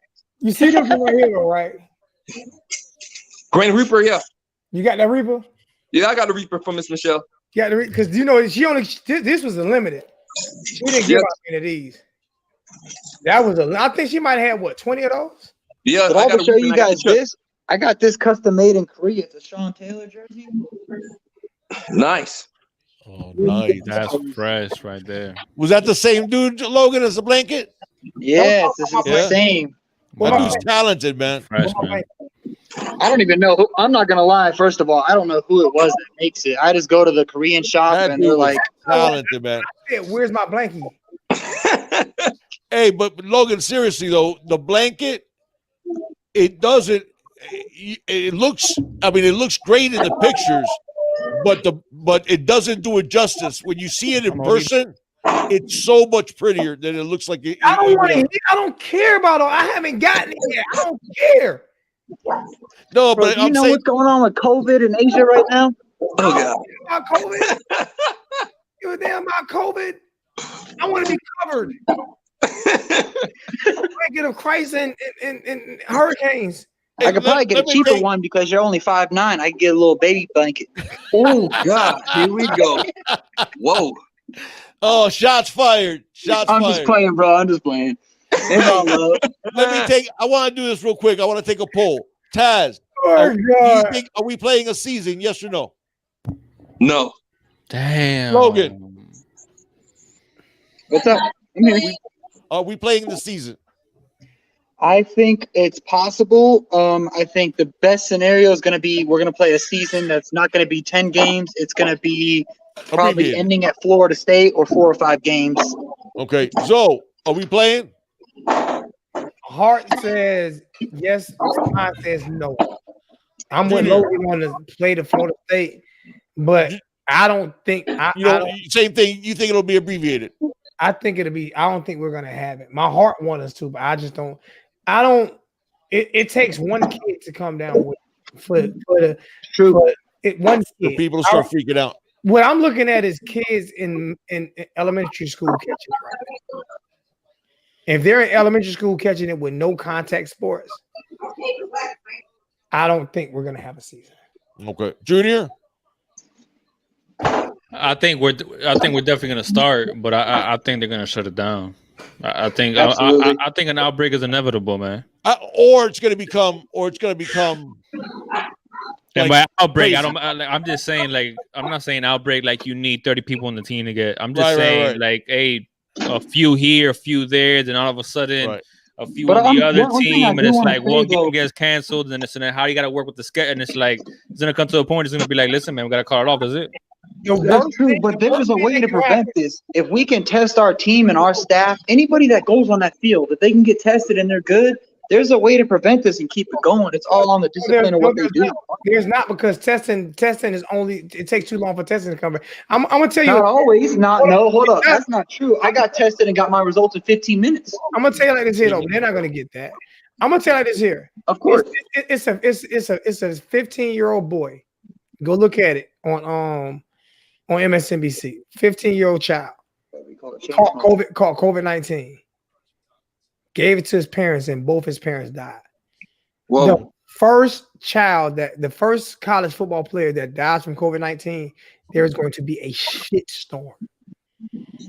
There's going to be true, and it's possible, but it's not very common with younger dudes, especially healthy athletes like that. Yes, it is. It is very common, and not just that. With the offense, it's very common with young people that are overweight, and the offensive line is typically overweight, and they feed them to be overweight. Right. So, and they are the closest to the defensive line. I think the problem is at one point or another, it's going to cause some really strange things in terms of competitive imbalance, because you might have, for example, let's say when we play Clemson. Okay, I'm not wishing it on them, but let's say Clemson has 25 players that come down positive. Again, and they've already had a lot. They can't play for 2 weeks. So what are you going to have? You're going to have teams. One team's healthy, and the other team's going to have a few guys out. And well, look at what's happening with baseball. Basketball has done it well because of the bubble that the NBA has everybody, in a bubble. And notice when Lou Williams got the negative publicity now because of he was spotted at a gentleman's club and stuff like that. He's hungry. He needed some wings. Exactly. Apparently, I was not aware that I wasn't aware that strip clubs have serve wings. I wasn't aware that their wings were special. You weren't just say a 19-year-old kid from Duluth, Georgia area had died already. No, it can happen, man. No, of course, yeah. Hey, no one's so me. But you're right. You're right. What I'm saying is, sitting there saying it's not going to happen. Right. But it's very less common. I don't want a kid to die for my enjoyment. Of course.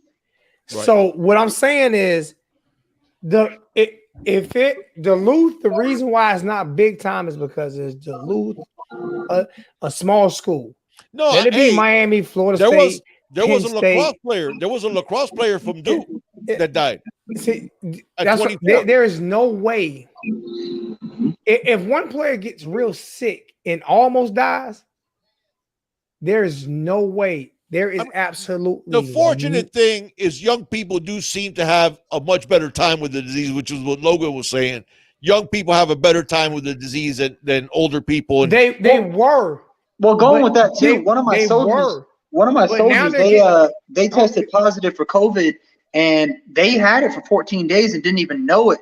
And Right, they didn't know anything, and the only symptom that they were experiencing was like weird taste with food, like they were kind of losing their taste. I've heard And he that. just got over it a couple days ago. Go look at the studies, but now it's getting worse amongst young people. Well, because Because more that- young people are getting it. That's the problem too. It's adapting.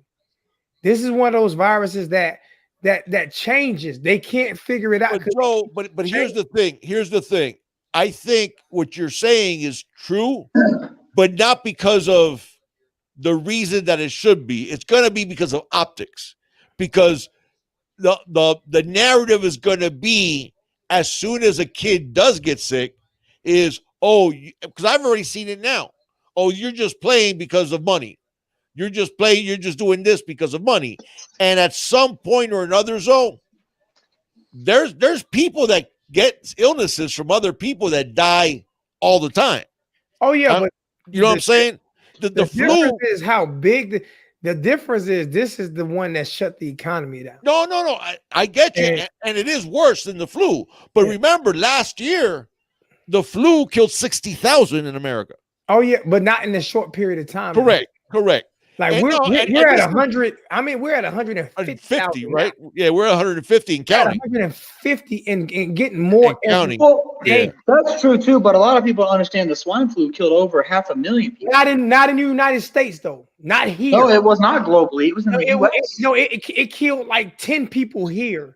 It was under control. No, it killed like 18,000 here, but it wasn't that much, right? It wasn't like this is. Yeah, and so I get it, man. And listen, I've done everything I can to avoid it because I have high blood pressure, I'm overweight, and I am right there in that ballpark for them to say if I get it, it could be really, really bad. So I've done everything I can to avoid it. But at some point, because people keep saying, well, we just have to do this until we get a vaccine. There's no guarantee we're going to have a vaccine.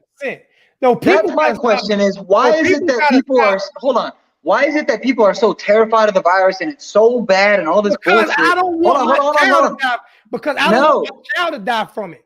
No, I know that. But what I'm asking is if they develop a vaccine, why is no one going to take the vaccine, but they sit there and cry about the virus? No, what pisses me off is people not wanting to do the right thing. If they say wear a mask, wear a fucking mask. If you don't want to wear a mask, stay your ass at home.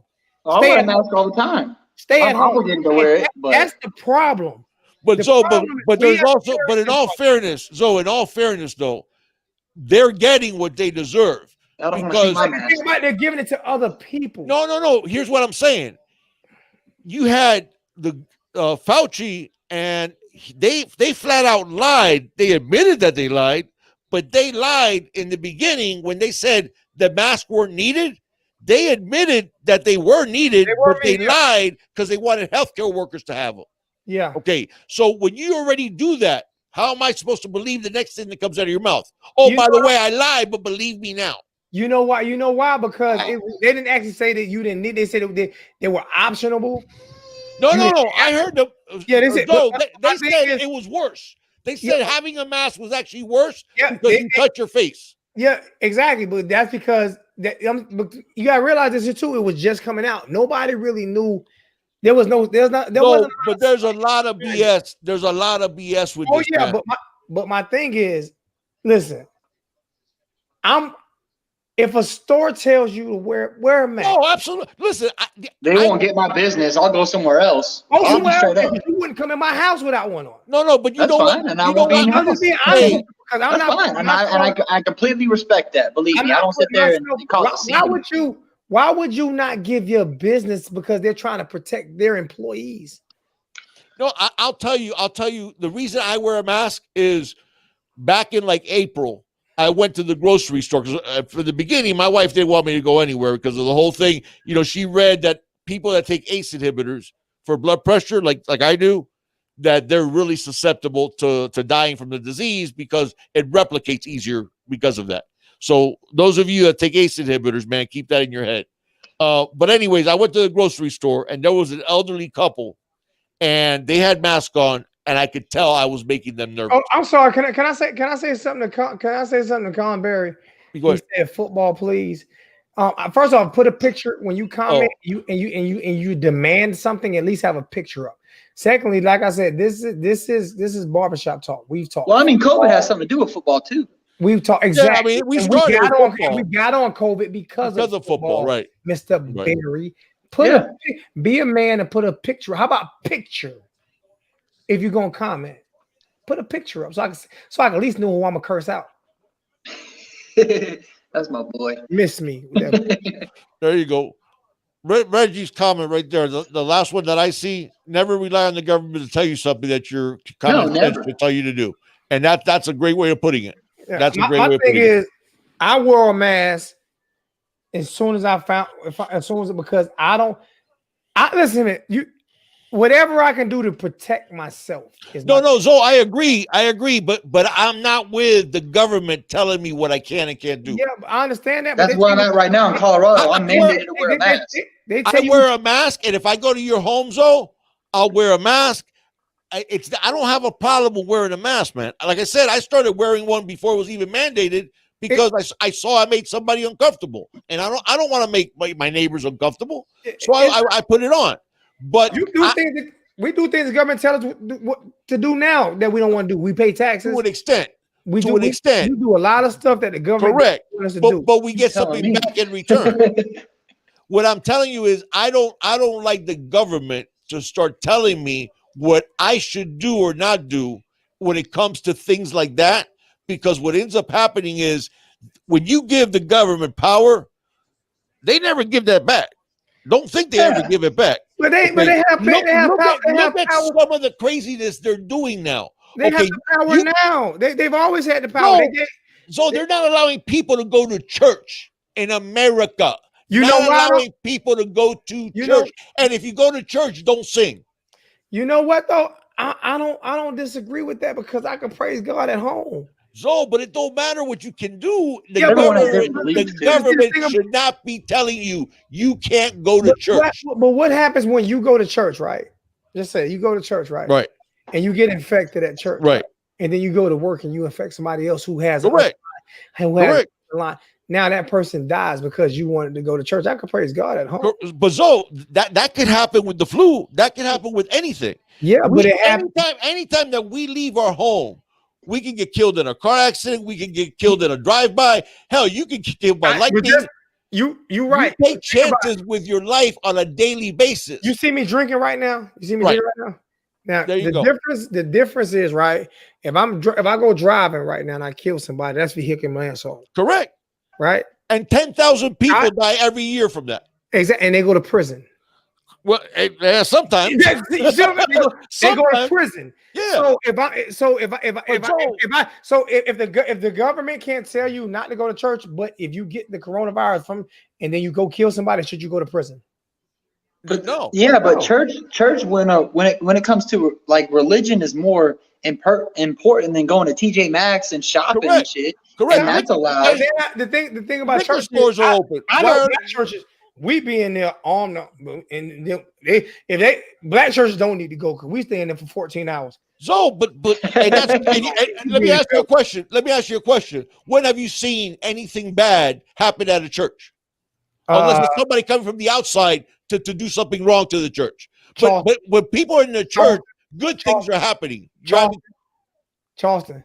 Of course. But that's what I'm saying. I'm here, and I went to that funeral. But somebody from the outside coming in and doing something horrible to them. But the people at the church, being at church is about as peaceful of an experience as a human being has in daily life, man. Oh yeah, I know that, but it's just it's the airborne, how close you are. No. Like I said, I wear a mask because I think it's a responsible thing to do.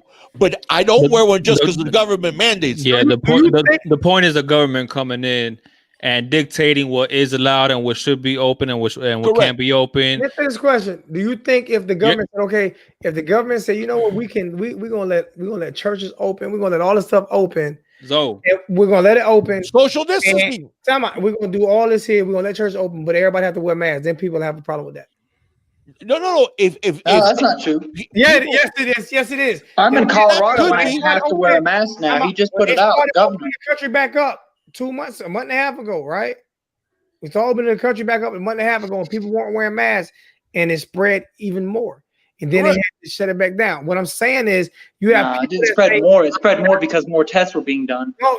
Also true. That's not why it's spread more because more tests are being done. Well, no, Yeah, of course. When you see more cases, there's more testing being done. Right. We More lead tests, more we cases. lead the world in testing. I'm Right. not trying to be a dick. I'm being honest. You sound like Donald Trump. You killing me with that one. There's more. So we're testing 800,000 people a day. It's spreading because people are getting it. Correct. More people are dying. So if they weren't testing, they'll still be dying from it. But Zoe, hold on now. The death rate's a hell of a lot less than it was 2 months ago. No, it's not. It's actually It's a lot less. We were losing over 2,000 people a day. Now it's not. It's Miami is at 800 some cases a day. That's what I'm saying. It was at 2,000 a day. I'm talking about Miami right now. It's about 800 a day. Yeah, and who's in charge of Miami? I'm dying. I'm not talking about dying. I'm talking about death. We were losing over 2,000 people a day to the coronavirus.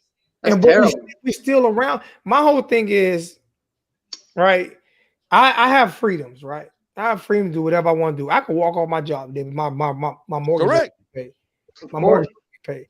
You got free, but there's also consequences to everything you do. Also correct. It's consequences. Listen, but the government shouldn't step in and tell you what you should and should not do, man. Growing up in the black community, their government has always told me what I could and couldn't do. And how does that turn out? Stop and frisk? How has that turned out? Oh yeah, big dog. Stop and frisk? How has that turned out? A lot. But see, this has no color, no. There are actually kids dying, babies. Absolutely, Zoe. We have to get this. We want football back. Oh, and that's another thing. Look, hold up. A63 just touched on it right now. Your death doesn't even have to be related to COVID, man. You could die in a car accident, and they do an autopsy report, and you got coronavirus. That goes down as a coronavirus death. Can I say something? So give me. No, I'll give you people that get sick. People that get sick. Cancer patients. Cancer patients going in. Hold on. Dying in the hospital. You can they test them. They got COVID, and it goes down as a COVID death. They labeled George Floyd as a COVID death. I was gonna say that. They did not label George Floyd as a COVID death.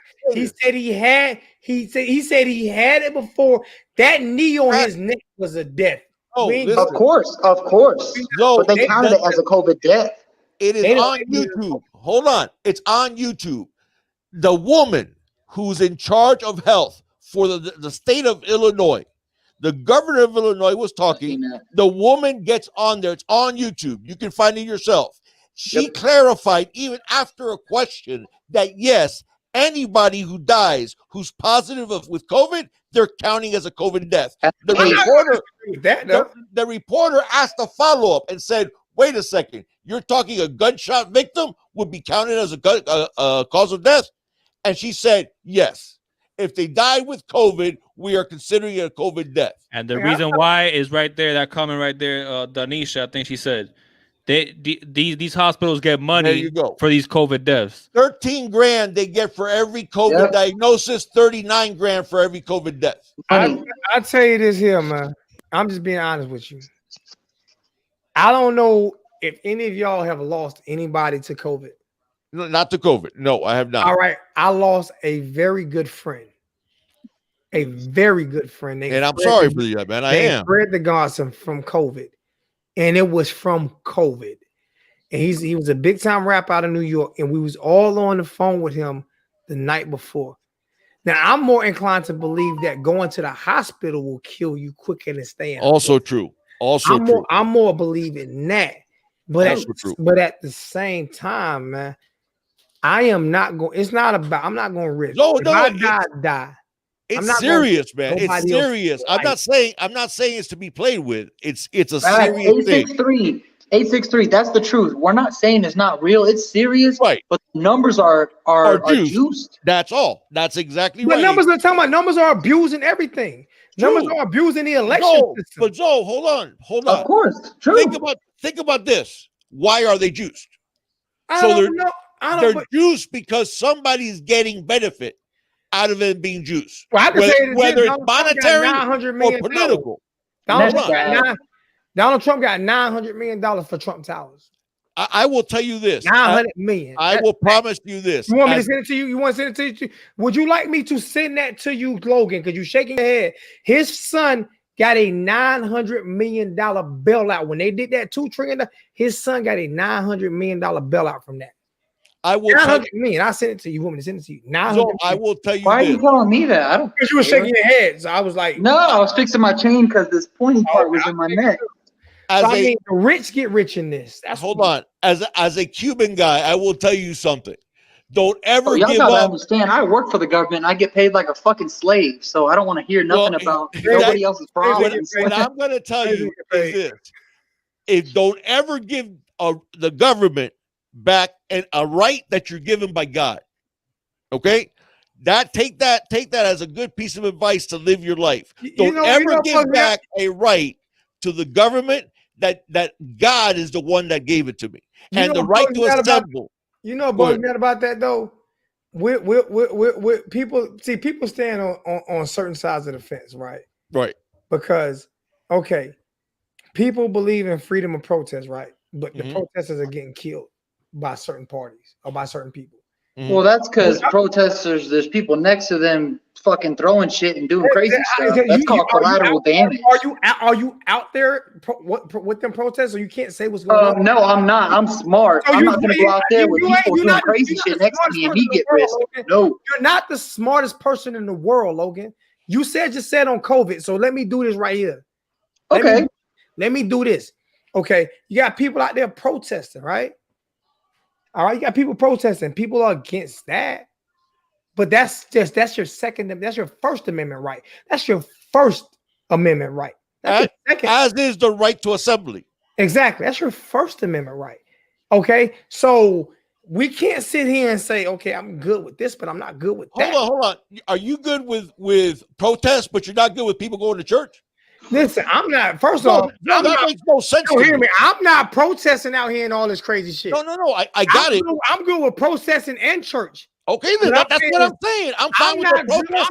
I'm fine with the church. I'm not going to a church, and I ain't going to a protest. I ain't doing neither one right now. That's true. That's fine, but the government shouldn't be telling people that they can't go to church, but they're allowing them to peacefully protest in the streets, man. And sometimes they're hold up. They're allowing peaceful and non-peaceful. Exactly. Let's get this straight. And that's why I'm not out there. Hey, if there were peaceful, if there were peaceful protests assembled, I would go to that. But every time those peaceful protesters are out there, there's other people that show up, whoever they are, don't care. They sit there and cause a mess. And because of stun grenades, all that pepper spray shit that goes on, the pepper balls, that's why I don't want to be there, because that's collateral damage, because it's all out in a crowd of hundreds of people. I'm just saying, regardless of the fact is that regardless if it's peaceful or if it's not peaceful, they're still allowing peaceful protests to happen, but they're telling people they can't go to church. That's my problem. That's the only problem I got. People should be able to protest. They should be able to. They should be able to go to church as well, man. Do you think? Because you can go look. You go look on videos, and a lot of the protesters, a lot of them are committing crimes. But guess what they're doing? Those masks are helping. You ain't kidding. Answer this question. That's true. The government said that you can go to church, but you have to wear a mask. How many people would disagree with that? There's people that would disagree with it. Absolutely. People, yeah, for sure. They disagree, but they still do it. I disagree. Bro, in Colorado, everyone is mandated to wear a mask. I can't stand it. I can't tell you how many times I go out to go get a cigarette or something, and I have to go back to my car and get my mask. Let me ask you a question. I still do it. How many protesters churches are open in Georgia. How many protesters have been arrested for not wearing a mask? I've never seen a protest without wearing a mask. That's number 0. But you arrest 2 gym owners in New Jersey for opening up their business? Have you seen a protester not wear a mask? All of them I see wear a mask. A lot of them don't wear masks. I see a lot of people. Bro, a lot of them I see all of them wear masks. A lot of them do. A lot of them wear masks. A lot of them don't. But the point is, that's the thing, though, that needs to stop. Because I can tell you. You know what? If we can do this on, if we want to get political for real, Like we can get political on the war on drugs. How a black person can get more time for crack cocaine. A rock of crack cocaine can get you 20 years in prison. Hold up. And But No, whose it's not idea? it. Whose idea was that? What do you mean? It was actually a Republican's idea, but Joe Biden Wrong. signed it in. Wrong. Joe Biden signed it in the Wrong. policy. The first people that came up that wanted crack to be treated harder was black preachers. No, I'm not. Yes, because of what it was doing to the black community. They didn't want to be treated. That was actually the Ronald Reagan thing. But what I'm telling you is the Ronald people, Reagan thing, and who passed it into law. What I'm saying, what that I'm was saying passing is the law in '94, which was Clinton. exactly. Okay. What I'm saying was, But what those I'm saying things, those things, it's always been unfair and unbalanced. It's I always been that way. but it's not a race thing; it's a poverty thing. No, I Really? agree. That's what I'm saying. A poor white kid in Appalachia is going to do the same amount of time that the poor black kid in Compton. No, he's not, because New York City has the Rockefeller law, right? No, and what they do is, listen, crack cocaine was a black drug. It wasn't a white drug. It was a black drug. Correct. And methamphetamine has a crystal meth has some serious time with it associated also. They just started doing. Exactly, because nobody was asking them to. The people that wanted the hardest time on crack was because it was ravaging black communities first. But you know who put it in black communities? Government. Oh, who the hell put those? Anytime that there's money for the black community, anytime that there's money, all they do is let them be up and depend on welfare and drugs. They don't give them no options. They do. You look at what Trump is. Actually, you know what? I'm not gonna do it. I'm not gonna do it. I love y'all. I'm saying this barbershop talk, man. Yeah, that's barbershop talk. But like, but for these people in the chat, let me just say something, please. Please, I appreciate it. People in the chat are calling. I've seen somebody say that I'm systematically racist. Come on, man. One of my best friends in the army was black, and when he died, I cried for 2 weeks straight and went through suicidal thoughts. Don't ever call me racist because of my beliefs. We all have different beliefs, and that's cool that we can discuss that. But going on forward with that, man, what Trump is doing, you look at a rapper like Meek Mill. I've been following Meek Mill since he was a teenager on the streets, freestyle battling, and he got arrested for drugs, and he's been on probation his whole life because of drugs. And as soon as he pops a wheelie in the street, he goes to jail forever. That's not right. And that is working on being reformed at least. And it needs to be, because that's not right. Criminal justice reform needs to happen. I'm going to explain something to you about Trump, okay? This is personal. This is, when you talk about Trump, personal to me. That's my commander-in-chief, so I can't say shit just like I didn't do about Obama. Listen to me. I was out there for the Central Park. I was in the building. It's called Schaumburg Apartments. Schaumburg. Go watch the movie Central Park 5. Go watch it. It's a true story. Go watch it. I was out there that night. I was 13. Those other guys was 15 and 16, 14, 15, and 16. We used to kid, Junior. We used to be in that. We used to be in that park. He wanted Schaumburg Apartments so bad because it's right across from Central Park West, 110th and 5th Avenue. When those young black kids got wrongly convicted, he wanted them to get the death penalty. He put up billboards of them getting the death penalty. Okay? This is what he did just so he can get those towers. This is what he did. That could have been me because I was out there that night. He was known for kicking black people out of buildings in New York. His father was known for harboring KKK members. This is facts, not opinions. These are facts. So I've never had disdain for Republicans. I didn't dislike George W. Bush or Ronald Reagan or anything like that. But Trump, I can't stand him. I never disliked George W. Bush. I never disliked his father. I never disliked Ronald Reagan. I've never disliked any Republican. I vote. A lot of motherfuckers liked Trump before he ran. How about the Canes, though? That I watched. Let's go back to the Canes. We can go back to the Canes. Let's go back to the Canes. Let's go back to football. I love y'all though, bro. It ain't nothing else but green and orange over here. Period. We can go back to Canes. We can go back to Canes. Hey, Zoe, can we talk about the PayPal I sent you over 2 hours ago? Good Lord. Yeah. You know what? I ain't letting YouTube steal your money, bro. To me, what bugs me out, what I love about this right here, to be honest with you, Junior, Big Dog, and Logan, is this is stuff that needs to be talked about, and people are so afraid to talk about it. They're so afraid to touch on it. We can all have a difference of opinion Yeah, it's all about rationalizing, man. We love each other. Absolutely, man. Yeah, but you know what the problem is, though? You know what the problem is? From my opinion, this is Junior talking here, is we could have a conversation, us four can have a conversation, but there's a lot of people watching. So then what happens is it becomes divisive. It's Right. because it's not just And us then the talking. reaction is, And I then don't- and you then don't I have a agree with problem me, when so people therefore start you're a bad person. when people start Right. calling me names or saying this or saying That's the that. thing. Then that's And why you can't That's have a right. conversation like that. We And can have a conversation like that, but then people Yeah, are I ain't never gonna gonna come call slick nobody out the names mouth either. in the chat and then start making personal attacks. And then that's why I don't like talking about it on live. To be honest with you. and let me address the chat. Let me address the chat for a second. Listen to me for a second. All right. I'm always considered as a bad guy because I'm not afraid to say what's on my mind, right? Mhm. I'm always considered as the bad guy. And I will give anybody a shirt off my back. Junior and Big Dog, Logan, and a few T2Y, white people, black people have reached out to me and have Coach Coop has shown me so much love because I'm not afraid to speak my mind. Listen to me.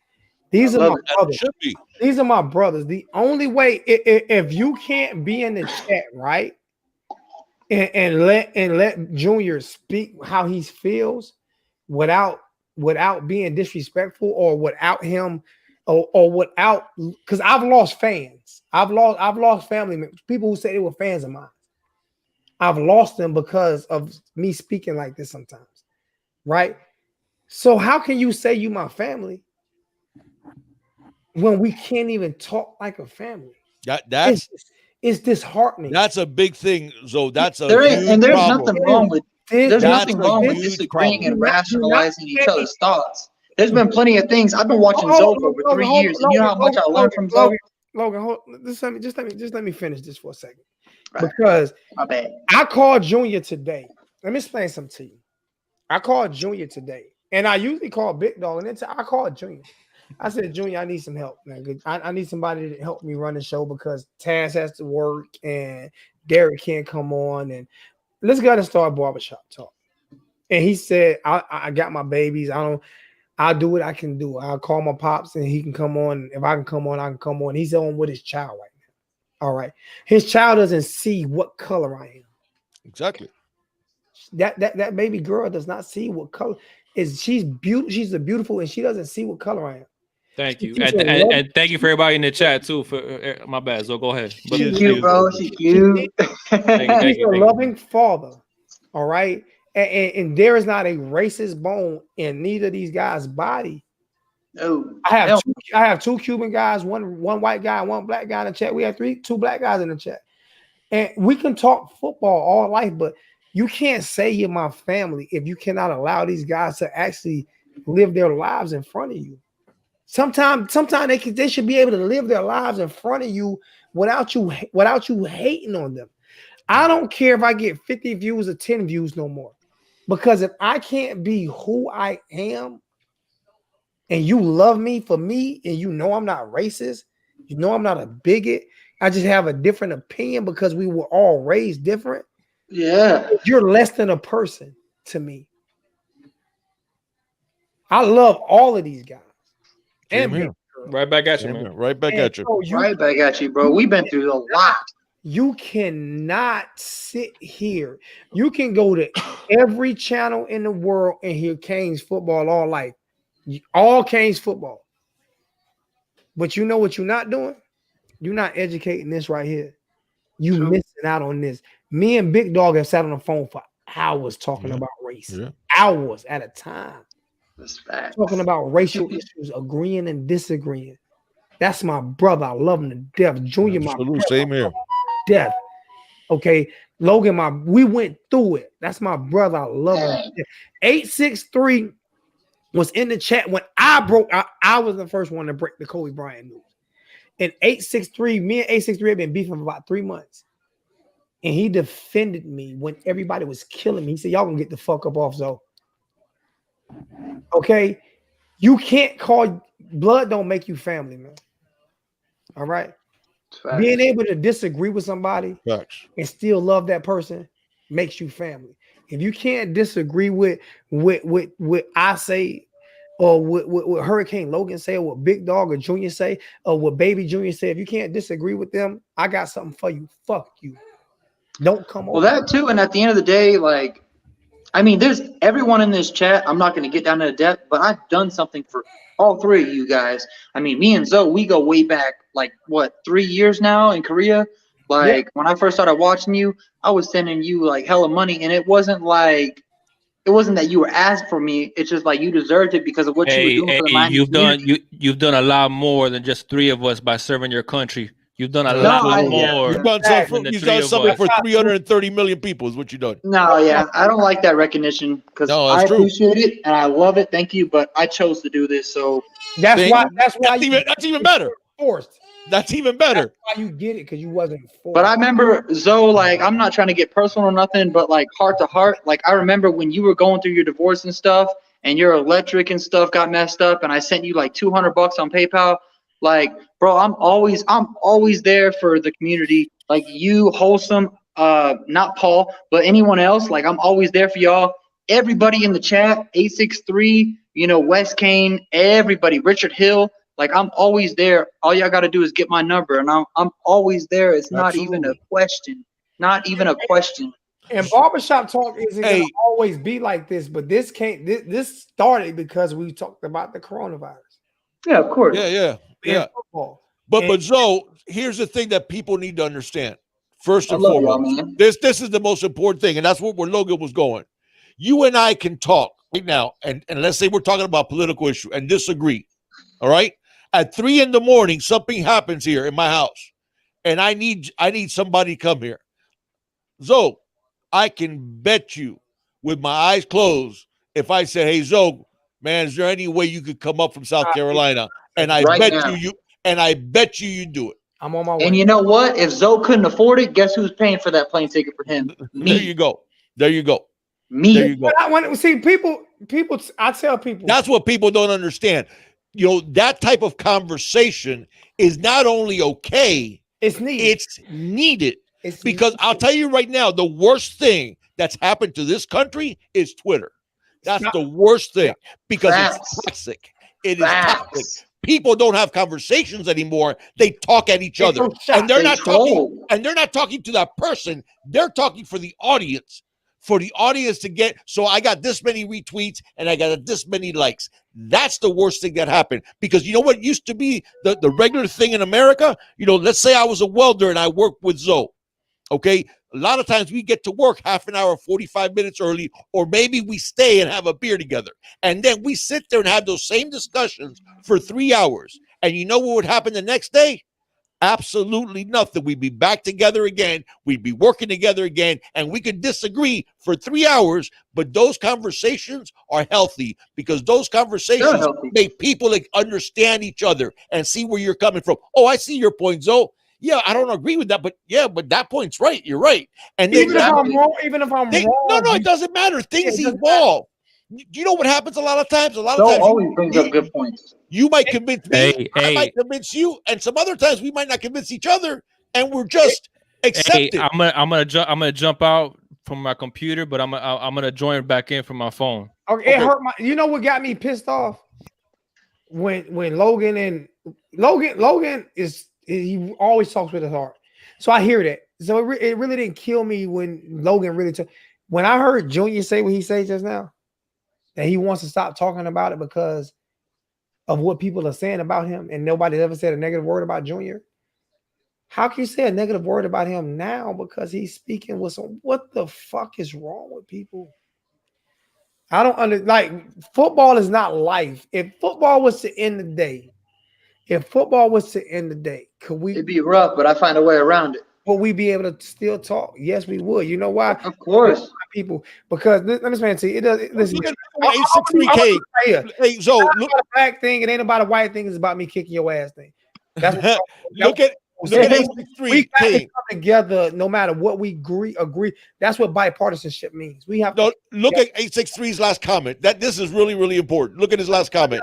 He said, "Makes you think even after the conversation." That's what these conversations are so needed because we'll stop talking. We hang up. Everything's cool. But then we go, you know what, man, that was a good point. You know, I hadn't really Every thought about that. time. Every time I'm on I really Zoe's hadn't show, thought even when about I that. watch him, every time. It evolves, Every time. man. You evolve as a person. You grow.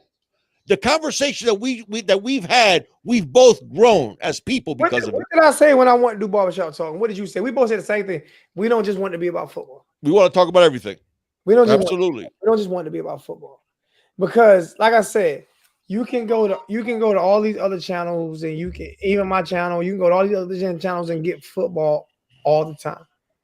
You can get football all the time. When can you get educated on life lessons?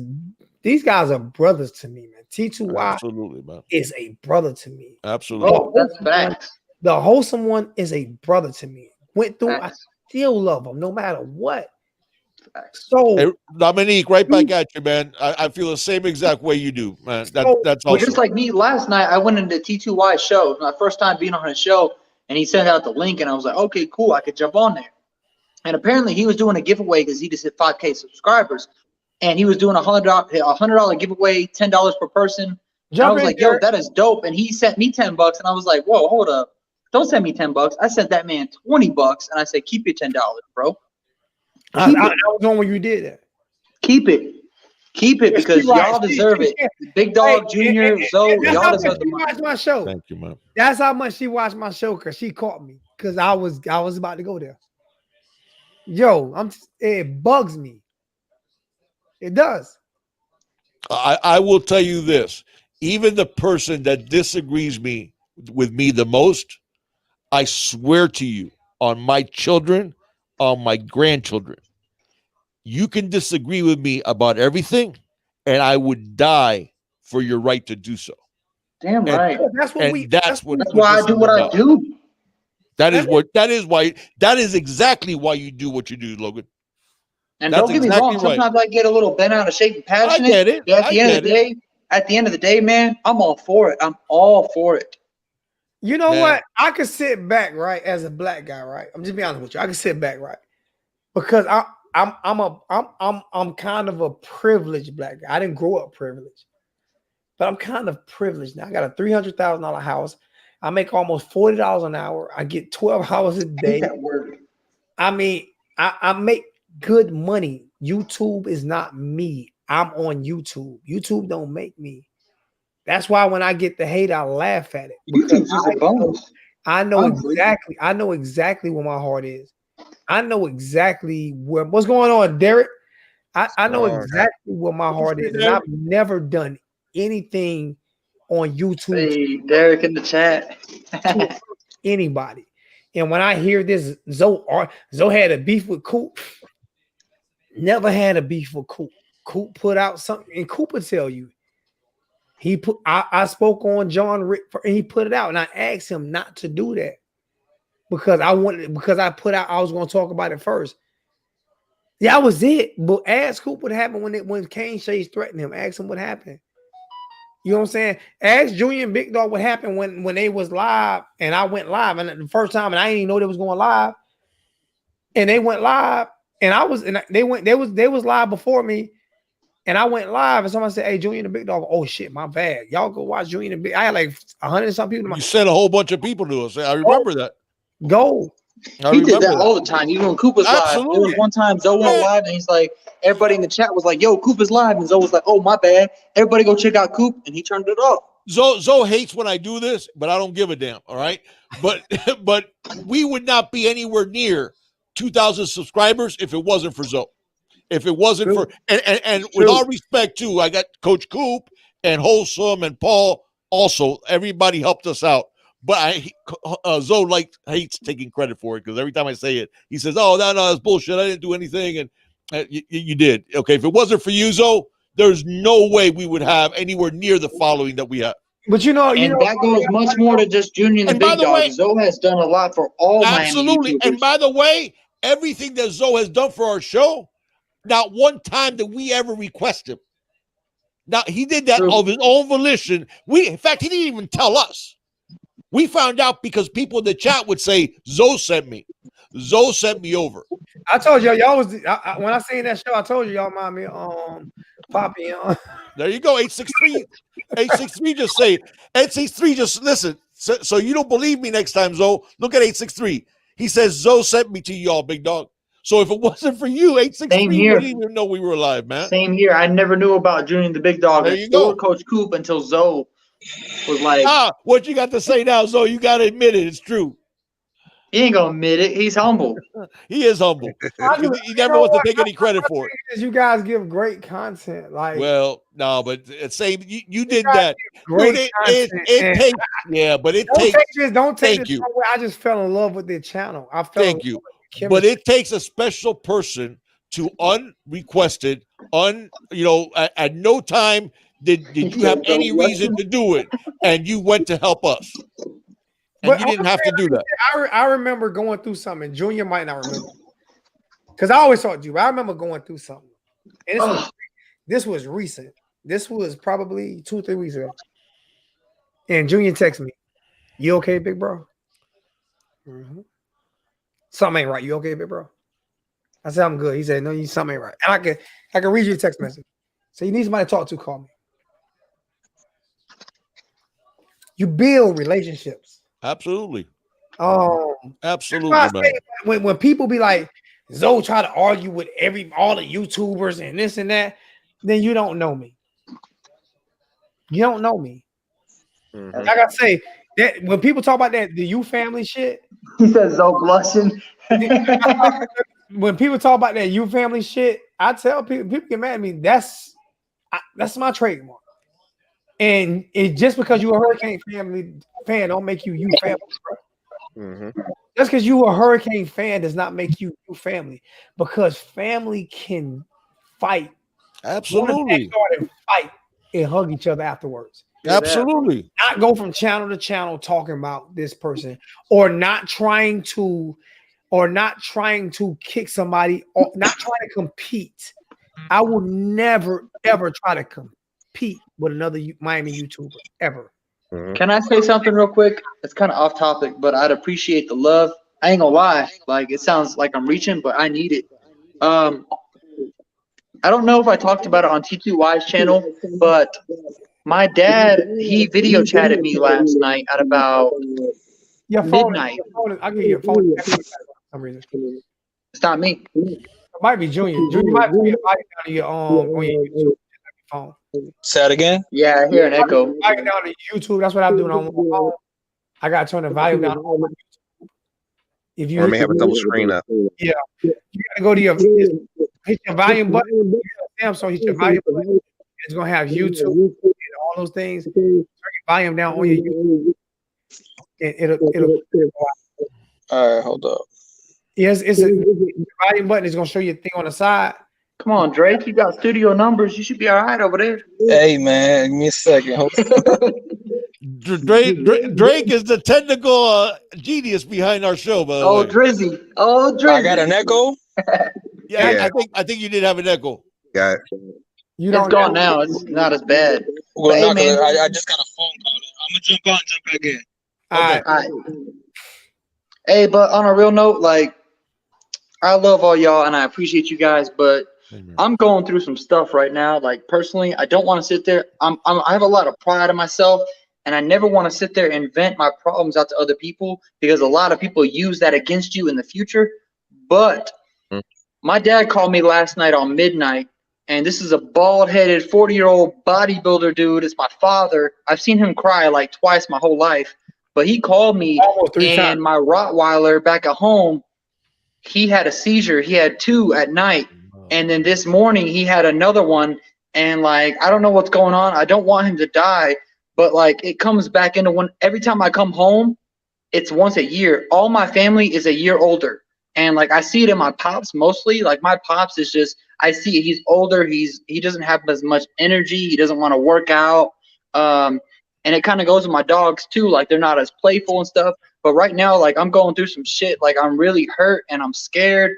And I hope nothing bad happens to my pup, man. Like, I always see people post about like dog issues that they have. And now that I'm going through it, like, this is really, really painful, because my dogs mean everything to me. You know, like, I grew up with them. My dogs are both over 14 years old, and I'm 26.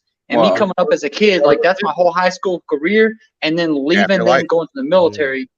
and like I And just he's- hope my and- pup is and- okay. I wish I could be home. Like I should have went home for 2 weeks not too long ago, but Uncle Sam has Florida blocked off to go on leave. So I can't go home and see my freaking family, and it sucks so bad. It kind of leaves me helpless. Logan, you know what I'm saying? The Rottweiler's 14.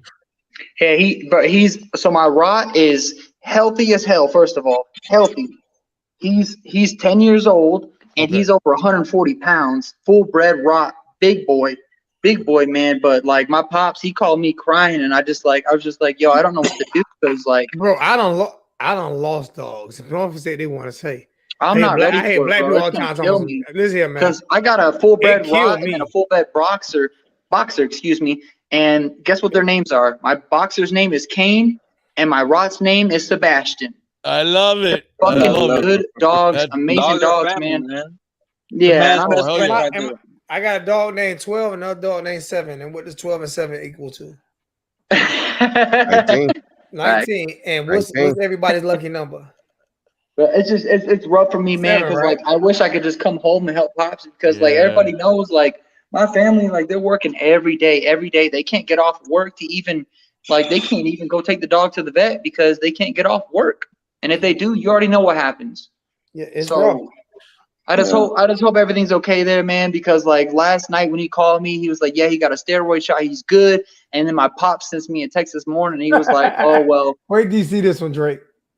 My bad. My pop sent me a text this morning and was like, hey, you know, he had another seizure. He's gonna stay overnight, and that's $1,900 fucking dollars for a dog to stay overnight and get looked at. But I just hope he's okay, man. I hope Logan, he's okay. you know you have my phone number, right? So of course I have your number. I have Junior's number. If you ever need to talk, man, you know. I don't think I have Zoe's number because I've been calling Zoe a couple times a night, and it goes like to voicemail, and it's some weird Indian lady. Oh, you better change it. I got a new number when I went to you got okay. Hey, and Logan, and you know we've chopped it up before for hours on the phone too, man. So you already know what time it is. You call me too, brother. I appreciate not even the people on the camera, but I appreciate people in the chat, man. Like I get a couple haters here and there, like we all do, but I mean, I think y'all really appreciate me, and I can't say how much I appreciate y'all, and I love doing what I do as a job.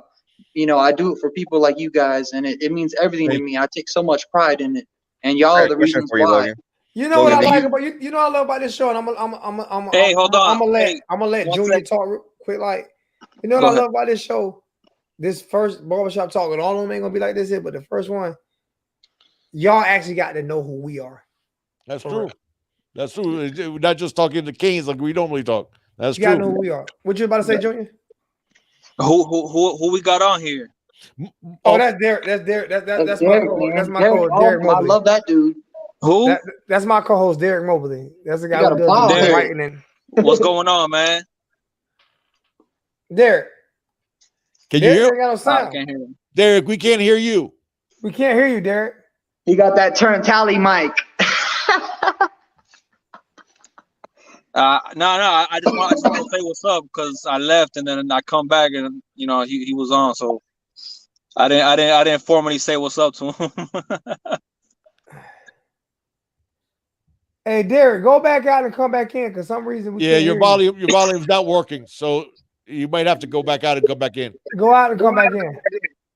All right. Just so you know, Logan, I'm going through something similar, Logan. I have a golden retriever who's 12 and a half, and he's not doing great. Junior, turn down your freaking volume. Yeah, he all right. I'm good. Come on, Drizzy. Yeah, there's an echo. Let's see if he Junior left the chat again. Junior said, "I got to fix this." But yeah, Drake in the studio. He don't get his microphone right. Don't worry about it. But I'm going through that. We had Buddy. That's a golden retriever. We've had him since he was 3 months old, and he's 12 and a half, and he's not doing very well. So, hey Logan, can you hear me? Yeah, what if I put the body in my car? Hey Logan, I got a question for you. So I definitely understand feel where you're going through. Like my family, was scattered, and none of them really live near me. But one of the things that we decided to do as a family is every week we would do like a Zoom meeting to at least get that face to face. So even though you can't really be there, at least with the face to face, it kind of helps you a little bit with some of the anxiety You know, you can see, you can actually see your dogs or and your family. So that's something to take into account when you get opportunity to. That's a really good idea. Yeah, That's a and really I good call idea. my pops. I call my pops. Y'all don't understand, man. Like, I'm not trying to like. Oh no, I understand. I went through 18-year divorce. Yeah, last you know what I'm 18 saying? Like, I'm not years trying of to say marriage, like man. my family's been through worse than anybody, but like Yeah. my pops has. We've been through so many battles, and he has always done right, and he was never gifted. Like, he's like self-made, And you know what I'm saying? Yep. And that's why I'm where That's I'm the at now. American I've been in way. the Army 8 years, and I'm an E6, getting looked at for 7. I'm blessed, and I love it, and I'm so thankful to him.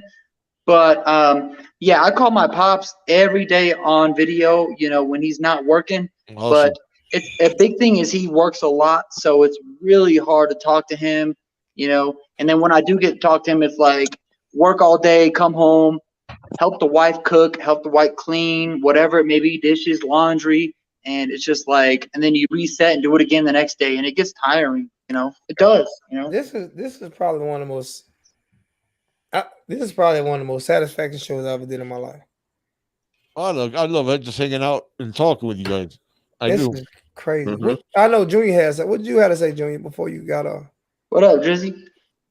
Nah, I don't know what's going on. Like, this is the first time I've ever jumped on my phone, but You're I'm not fine. on YouTube. You're good. No, you're perfect. You're fine now. You're fine now. Okay. You're perfect. Yeah. Nah, and I didn't. Nah, I was just saying what's up to Derrick because when I left like from upstairs, he wasn't on. So yeah, nice to meet you, bro. Yeah, pleasure, man. We got 104 Love y'all likes. show. We got Thank 104 you. likes. Thank you, Derrick. Thank you. We got 104 likes talking about life. Yeah, it's like, true, man. You got 6 dislikes, and those people, I'm gonna pray for you. You know, tomorrow, can't make everybody happy. I could probably name tomorrow maybe I'm gonna curse 6, you out, but today I'm gonna pray for you. But I mean, like, just this is the introduction to barbershop talk. Every barbershop talk is not gonna be like this. But I remember when I talked to Big Dog and I talked to Junior, I said I want to open up us a little bit, let people know who we are a little bit. Yeah, talk about stuff. Talk about like it's not all the time, but some of the time sometimes you need this to where when I went to Orlando, Junior sent me like $200. Just here. I was like, for real? Like, man, you traveling, go. You know what I'm saying? So you have to know, you got to know people. You just can't always. People are so afraid to open up and say who they are. They are so afraid. Tell them what you did though. Tell them that in the spring game you were televising the game for all of us to see. And I had like 6,000 people in the chat, and I ain't gonna lie, I complain. I had 6,000 people in the chat and got like $30 in donations. and I'm telling you, but you didn't have to do that. I'm telling you, that's when everybody said you brought the race card up. You're right, I brought the race card up. I'm being honest with you. Because I felt like, no disrespect, if Coach Coop would have did that, he would have had $10,000 in the chat. It's true. I held that camera. You did 2 years in a row. You did. I got to see the games. I got to see the games only for you. Only because of you. For 4 hours. For 2 years in a row, I got $200 from Junior and the Big Dog 1 year. And then another year, I remember Big Dog sent me like $100. Logan sent me a couple dollars. But from the chat, I made like $30. I swear to God. Yeah. That's why and then people were demanding. Hold the camera this way. Hold the camera that way. I remember that. I was going, really? He's real. You expect to see ABC cameraman and stuff like that. Yeah. And he's doing it. I went and bought a camcorder for the second year. I'm like, I'm gonna buy a camcorder, and I ain't even making no money paying the camcorder back in one with Junior. And you still have some people complaining in the chat. Oh my God. I know. I was like, y'all gotta be kidding me. I got like 3,000 people in the chat and made $30. Do any of us know anyone that sacrificed as much as Zoe has? Everybody I guarantee you, none of us know anyone that sacrificed as much as Zoe has. I think Coop has. I think, to be honest with you, I don't know anybody that's done as much for everybody else as Zoe has either. Yeah, just personally, absolutely. And that's why Zoe's so passionate when stuff goes on and shit gets left. Like Zoe always, he gets a little passionate about it, and there's a reason behind it. It's not that he's trying to bully people. It's just like he's been doing this from the jump. I never heard about no Miami YouTuber until one day in 2017 when we lost to Pittsburgh and we were on a roll. And I was like, damn, like, is anybody talking about this on Facebook, Twitter, YouTube? And I looked up, I typed in Miami Hurricane Live on YouTube, and sure enough, I saw Zoe. And I was like, yeah, I'm gonna watch this. And then I started watching it. I was just like, bro, 100% we were late. Thank you. Somebody's out here talking shit. And then I called in, and it built from there, man. Like, Zoe's been doing this from the jump. Yep. I didn't say nothing to Junior and Big Dog for like their first month on air. And I'm sitting there looking at these guys, and I'm just like, yo, these cats is like. Hold up. Tazland, since we're calling this barbershop talk, can someone please guide Logan to a better barber? Oh, that's messed up. Logan! That's messed up. Let me talk to you real quick. Hold on, that's not right. That's not right. Hold on. First of all, Derrick, you better not be laughing. You look like a testicle. Don't you dare laugh at me. That's wrong. They already hit me up, bro. They already talking about That's messed up. Hey, let me tell you something, man. I got home after a long day. I washed the whip. No, that's I watched the whip. Hold up. That's 2 weeks. Y'all some assholes, man. Bro, I'm 26 years old. Let me tell you something. bro. Uncle Sam is emotionally kicking my ass. I got it. You know what I'm saying? I ain't got no shame in my shit. I got something for you. Hold on. I got something for Logan. Y'all mean as hell. Y'all mean as hell. Logan. You tell him, Logan. Tell him, Logan, I go on Booksies and I book my haircut appointment. But I ain't about to have no dude paint my hairline, man. Like, I ain't gonna lie, my hairline's jacked up, and it comes with stress and wearing a helmet every damn day. Hey, if it makes you feel any better, I've maintained that same hairline, but I had that. Man. I'm not gonna shave my head. I shaved my head once, and I look like the dude that sneezes on Major Payne, the little kid, and he's got big ass ears. That's me, dude. I'm not about to shave my head. I'm not gonna do it. I shaved my head for like 10 years, and people thought it was because I was going bald. I look like a straight up dirty old nutsack that got no love. I'm not shaving my head. Tazland, I got something for you, Tazland. I got something for him. Y'all some assholes. Y'all some assholes. Come see me, Logan. I ain't finna see you. You better hit that touch up for man. You look like you dipped your beard in salt and pepper. Hey, but it's shaped up. It's shaped up and clean. Y'all mean as hell, man. That's one of my biggest insecurities. Like, I always got a hat or something on. He just messed up. From now on, when we go live, I'm gonna be wearing a hat. Hey, look, like got a V on top of his head. Hey, but Logan, if it makes you feel any better, I had those. Oh shoot, dropped my like. Oh yeah, him in Music City. Music City. Let me get a picture of you. You're not gonna roast me like that. No. Bring Music City on here. Bring him on here. Why is the cleanest one in the chat, Drake? Hey, he look like I'm not even gonna say nothing. Bro. Y'all he messed look like up. Anthony Banderas back in the days. Like, look I'm at not even gonna say nothing. My tape is on point. My hair is beautiful. Oh, so yeah, I feel sorry for y'all boys. All right. Hey, as you can see, he didn't inherit humility from me at all. Oh my god. Hey, Music City, man, that's messed up. That's messed up. And Zoe, you're messed up for having that on the chat. Everybody can see it. You look like Pee-wee Herman.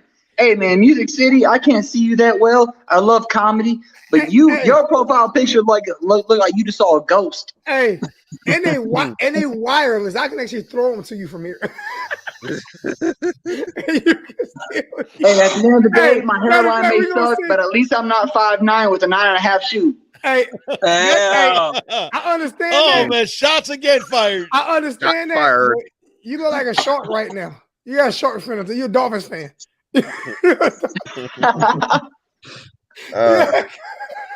Yo, mean as hell, man.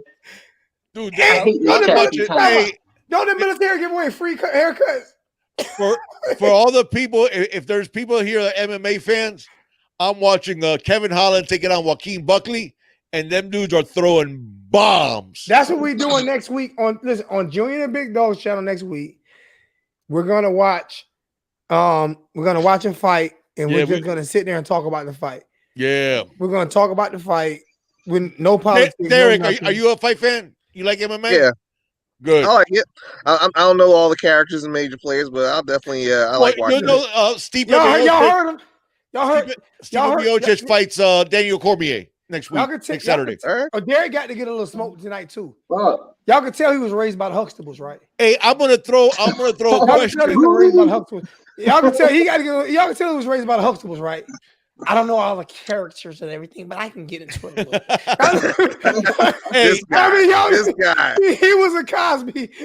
I'm gonna throw out a question. I'm gonna throw out a question to the chat and to everybody that's on this, right? I told Junior this today, and it shows you why I love MMA so much. Okay, you're going through a dark alley, and you have a choice. You got to either fight Deontay Wilder or anyone like Stipe Miocic, Francis Ngannou, any one of the MMA heavyweights. Who would you rather fight? I'm fighting it because I'm gonna get a bag either way. None of them. First off, the MMA heavyweights, they can choke you out or whatever. That's my point. I'm gonna give you that. But if Deontay Wilder hit me if Deontay Wilder hit me like he hit old boy, you're going to sleep for a while. No, I'm not ever. Hey, I don't know who the fuck. Not be waking up. I'm never waking up again. No. That's what I'm saying about these MMA guys, man. Is on top of the fact that they can knock you out, they can choke you out, and a lot of street fights end up on the ground. Hey, listen, yeah, true, but those dudes boxers. But something hits different. I've watched boxers fight street fighters. I'm like regular. Listen, man. It's this thing. No, but these guys in MMA, these MMA fighters, on street fighters. These guys have like black belts in jiu-jitsu. They were NCAA wrestlers, and I've seen them get knocked, slap out. Oh, anybody can get knocked out. Anybody can get knocked out. Anybody. Hey, when you're gonna run a fade with somebody that you know is a boxer, you know all you're getting is hands. Right. The problem when you're facing up with somebody, you're trying to square with somebody that is a kickboxer. He's gonna knock you out with feet. Stipe Miocic is like 6'4", 230, and he'll put his leg on your head just as quick as most people can put a fist to your jaw. I'm gonna tell you this here. Mike Tyson in his prime, I don't give a fuck what MMA fighter you want. You got to get in there. Oh no! Can you take that lick? Understood. Can you? Because see, the thing about MMA fighters now I'm gonna give you the reversal. Now people are gonna hate. I'm gonna reverse it a little bit on you. I'm gonna reverse it. Deontay hits harder than Tyson. Yeah, but I'm gonna reverse it on you. MMA fighters. MMA fight. Deontay Wilder's the hardest hitter ever. Yep. And my wife's uncle. I guarantee you, he'll vouch. My wife's uncle is top 5 hardest hitting heavyweights in the history of this world. Ernie Shavers. Oh yeah, hell yeah. All right, that's my wife's uncle. Now, what I'm saying about boxing is when you're a power puncher, when you're a power puncher, MMA they work on a lot of different skill sets, right? But the problem is they work on a lot of different skill sets. That's one of the problems. When you're a boxer and you know your skill set, I don't give a damn how good you are at MMA. Like you run up in there and you get lights out. But that's the thing. You have to grab. You have to know. That's the thing. These guys, okay, but here's the flip side. Deontay, all he's going to throw is hands. But Deontay's not a skillful boxer.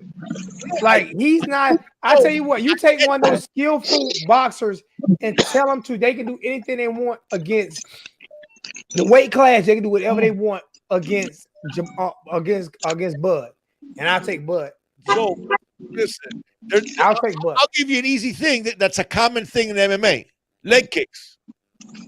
I'll take Bud. Hey, no. Have you ever seen the way they light up people's legs? Yeah, but see, Bud is not. You think Bud is going to sit there? Bud going to keep backing up. You're going to be kicking at the win. That's my point. You're going to be kicking at the win. But as soon as you miss one of them kicks, Bud going to lay your ass out. And what happens if you don't miss one of those kicks? Bud ain't gonna let him kick him. Bud goes to sleep. Bud ain't stupid. Bud gonna say, "I know he about to kick me, so I'm backing up." I'm telling you, I love boxing. I tell you what, it depends on if it's in an octagon or in a boxing ring. No. What the rules are. No, the rules can be the same, but it depends on if it's an octagon or a boxing ring. Hold on, I put it to you this way: Floyd Mayweather fought Conor McGregor in a boxing ring.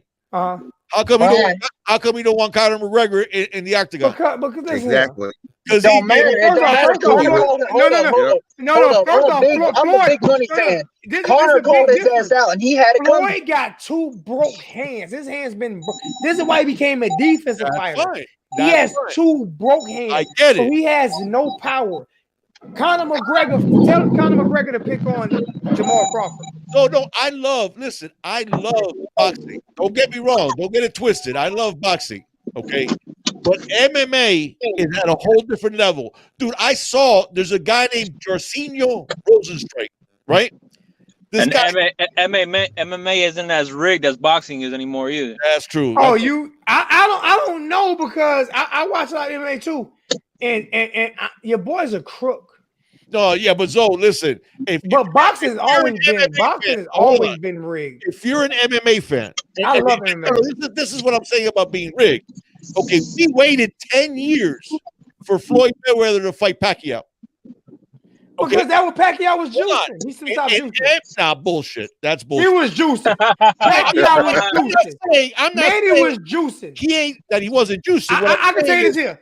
Floyd Mayweather never fought a good fighter in his prime. Yeah, he did. He fought De La Hoya in his prime, and De La Hoya ran. De La Hoya was not in his prime. I tell you this here. I'm in this whole conversation right here. Manny Pacquiao last fight, right? Last 2 fights, he dominated, right? Right. He dominated. Why he couldn't do that against Floyd?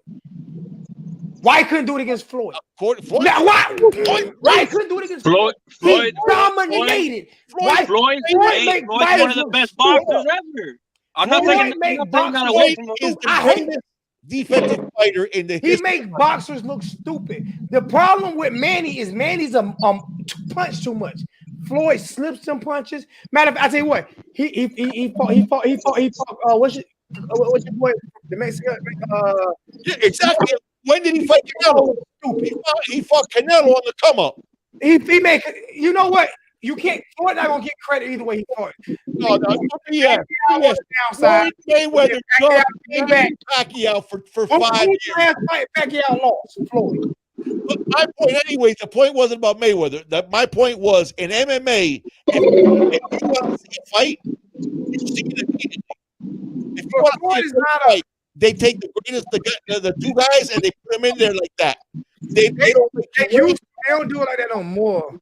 That's what I'm saying. Boxing back in the day, Sugar Ray Leonard won the gold medal in the Montreal Olympics. I was 11.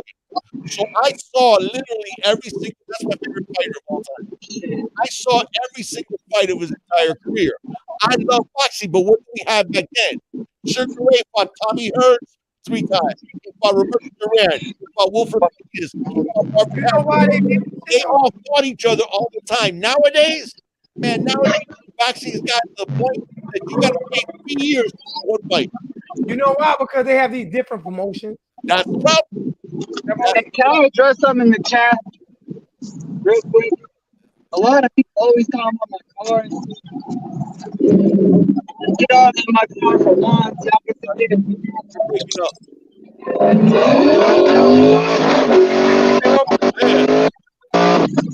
Oh, sweet. Hey guys, I'm gonna see y'all next week. I'm gonna jump in on that boxing match with y'all. Oh, I love it. I love it, Derrick. All right, nice meeting you guys. You the coach. Take it easy, man. Hey, listen, everybody.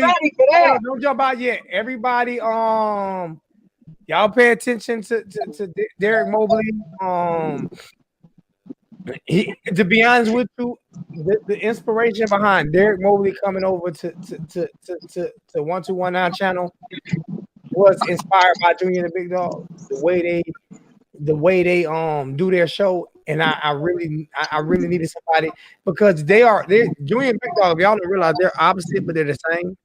Yeah. And I feel the same thing. The way me and Derrick Mobley do a show together, I feel like we're opposite, but we're the same. And I wanted that. I wanted what Junior and the Big Dog had, to be honest with you. Somebody that I can actually sit on the show with and just have fun and disagree all the time and agree all the time or whatever. And you know what I'm saying? It's hard to find it without because of my mentality. You can't be as sensitive as me. You know what I'm saying? Like Junior is sensitive to me. Big Dog is. If you watch Junior and the Big Dog, Junior is sensitive like me. Just not as much. But Junior will get in your ass quick, fast, and hurry. You know what I'm saying? So that opposite, me and Hurricane Logan too much alike. I mean, we'll have everybody in the chat fighting everybody. We'll be fighting each other, and then everybody in the chat will be fighting everybody. So you have to have you need that opposite attract, and it took me a long time to find somebody like Derrick. So you know what, man? I'll tell you something. We were talking about it before. We are so thankful. In my family, that was normal, man. You had discussions every day. You know, if it was politics, if it was whatever it was, you know, oh, this is the best movie ever. Oh, no, this one is. Man, that type of conversation is becoming a lost art, and we better not lose that, man. We better not. We ain't lose it tonight. We ain't lose it tonight. No, but that's those type of conversations have been lost. Hey, if you don't believe me, go to a restaurant, and whenever restaurants are back open, I remember we were at Olive Garden, my wife and I looked over and there was a couple with their 2 kids. Everybody, all 4 of them were on their phones. Everybody on their phone. Yep. People don't talk anymore. Derrick, and this is why we have the issues we do. Absolutely, Derrick. That conversation is what brought us together as communities. Yep. That and what's replaced it is social media, which listen, I love YouTube, and I'm thankful for YouTube, but like Twitter and the rest of it, man, it's toxic as hell because if you come out, Derrick, and you or any of us, and you put out an opinion that's smart, that's nuanced, that's understanding of all points of views, nobody cares. Now you come up with the craziest, most hateful, most nasty comment. Yep. Oh my God! Everybody responds. Yep, you're back. I am the most hated Miami YouTuber out there. That's fact. Fan base. But we love you, though. I don't care though. You do get a lot of hate. That's true. I don't care though. You know why? Because that means that I'm doing something right. What I'm doing right is I'm making you fucking think. You hate me for making you think. Because one thing you can never say is I've ever lied to you. Story, I've never. If I broke a story, it was broken. It was not happening. Okay.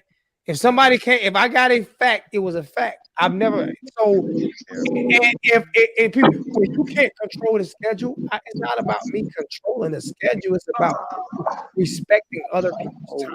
It's all it's about. It's not about controlling us. You got to do what everybody used. Well, no, I didn't. Stop lying.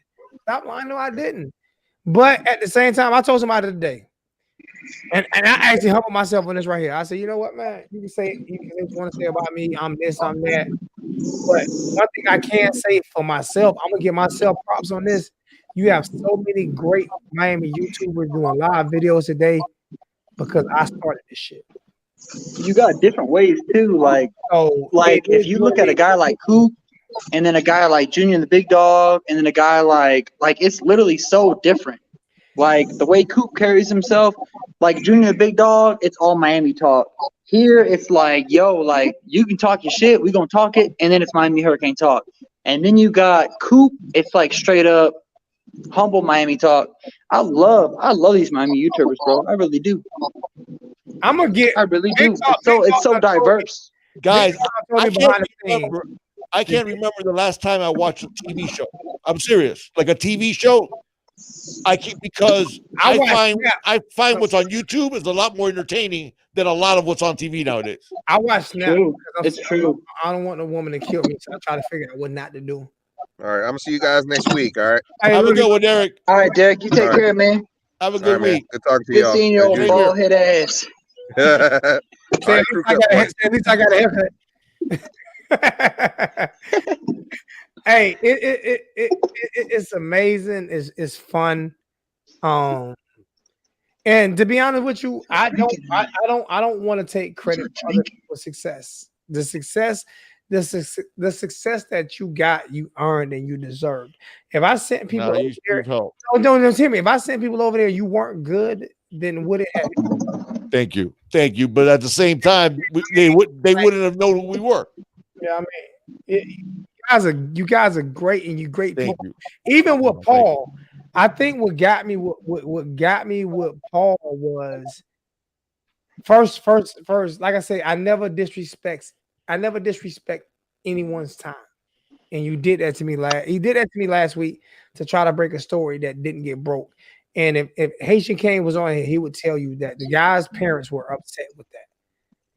And then what happened with T2Y? T2Y is like my little brother, so I spoke on that. Don't call me a hater because I'm defending people, because I've defended Junior and the Big Dog before. When people say certain things, I be man enough and say it to that person. I had a guy. I had two guys that was supposed to be family members. What's going on in your family? You know, talk total shit about me on Paul channel. I love y'all. Y'all stay over there. I'm good. I'm serious. I'm good. Listen to me, man. I know who's gonna be there for you and who's gonna turn their back on you. Period, point blank. And I'm not going to stop being who I am just for you to like me. I would stop doing videos first. Absolutely. You gotta be who you are. You know, you gotta be true to yourself. And nobody say I don't give from the heart. Because I give, even if I don't.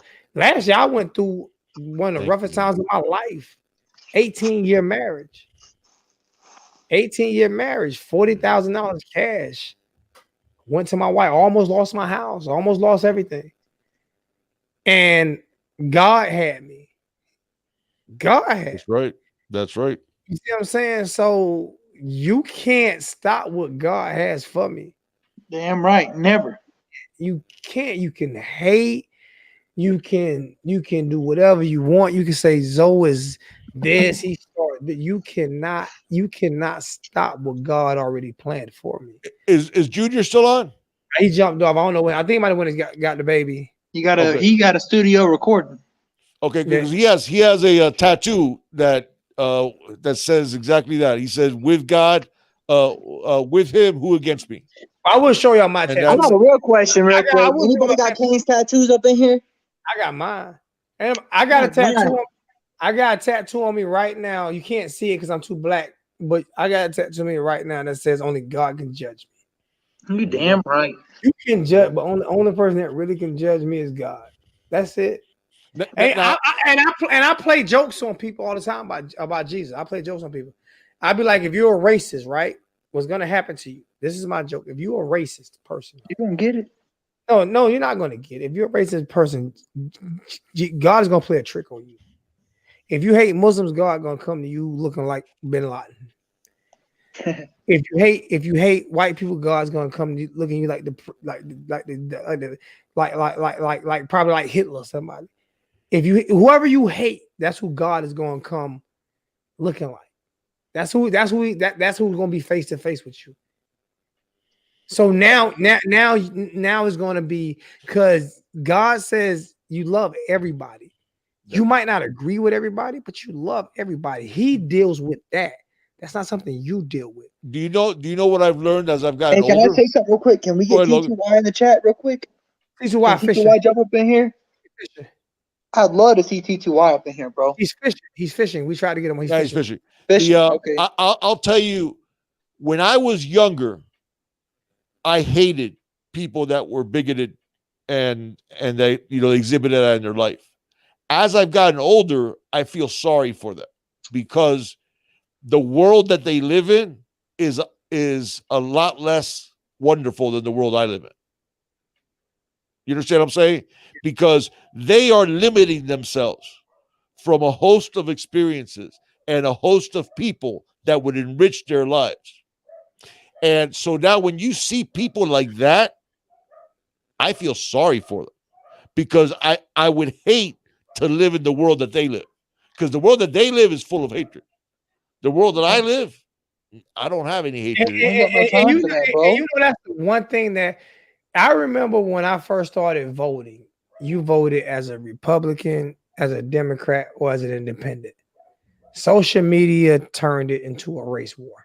What about a libertarian? Nobody talking about libertarians, bro. I'm just saying that I voted but at the end of the day, though, that's what I think at least maybe the wisdom of age has shown me that their own hatred hurts them more than it hurts anybody else. Hurts themselves because you are living in a world that is ugly. Okay, now mind you, I'm not saying that those are people that necessarily I ever want around me, but what I am saying is that when I see that, it's almost like I've gone from it angering me to me saying, "Oh my God, man, how do you live like that day to day? How do you carry that around day to day?" Because if you carry that hatred around, man, that's like pulling a piano constantly. Because no matter what, that affects and colors everything in your life. It's true. So that's what and the same thing I'll say about the haters, though. Same exact thing I'll say about the haters. Okay.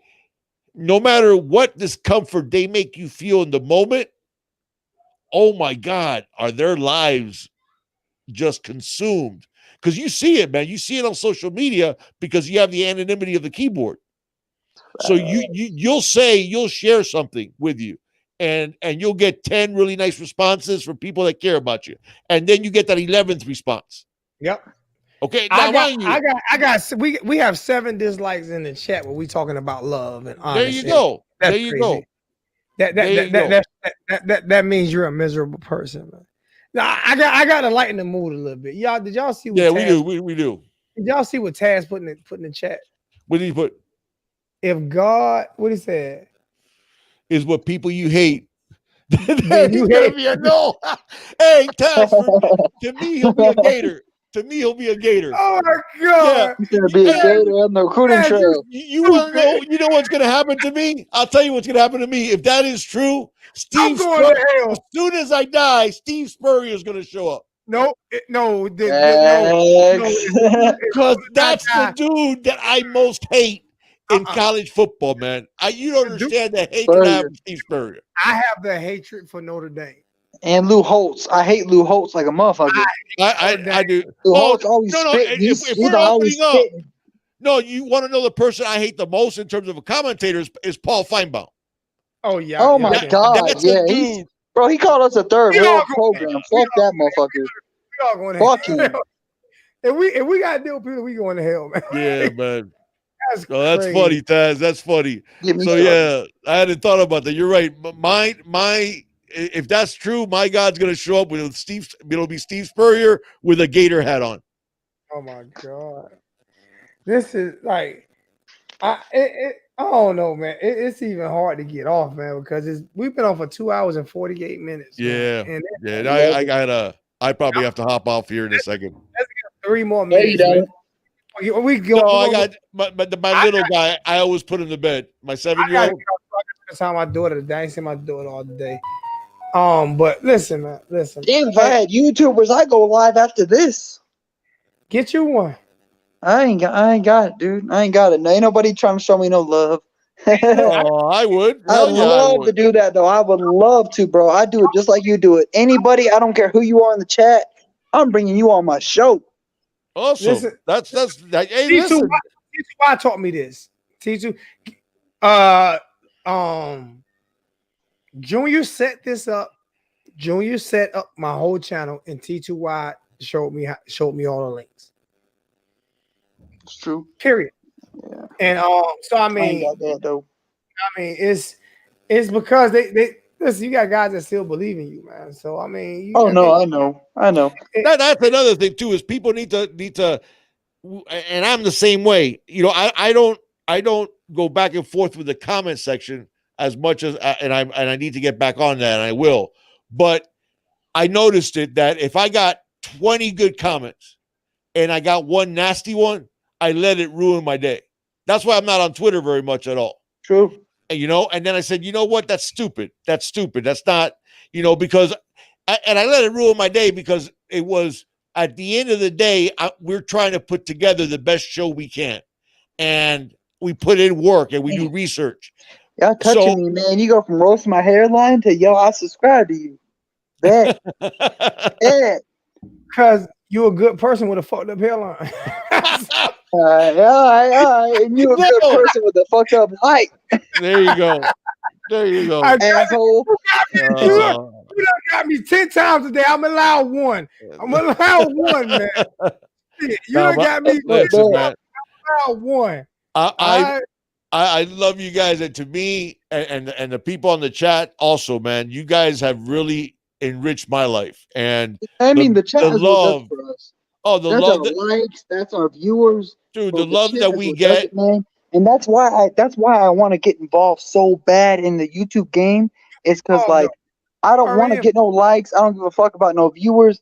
I just want to show love back. I'm trying to do a giveaway right now on that Sean Taylor jersey that I have. I want to do a giveaway on that. I want to do a giveaway on my Miami King Yeezys. No, you don't. That's the only one I don't have. I need an Ed Reed and a Sean Taylor and a Jerome Brown. Those are the three that I need. All right. So Alonzo, I'll do it live right now. Alonzo, send me your address and you'll get that Sean Taylor jersey right there. Hey. Send me your address right now. Awesome. Right now, and I'll go to the post office tomorrow.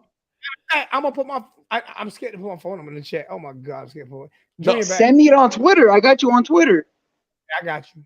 Junior can attest to it because we talk about it. Drake, you sitting over there writing bars. You all right? I had to release a track right quick,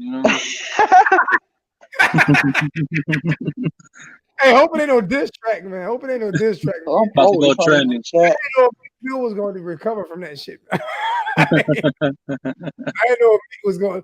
I didn't know if Meek was going. When you get killed by a pretty boy, that's bad.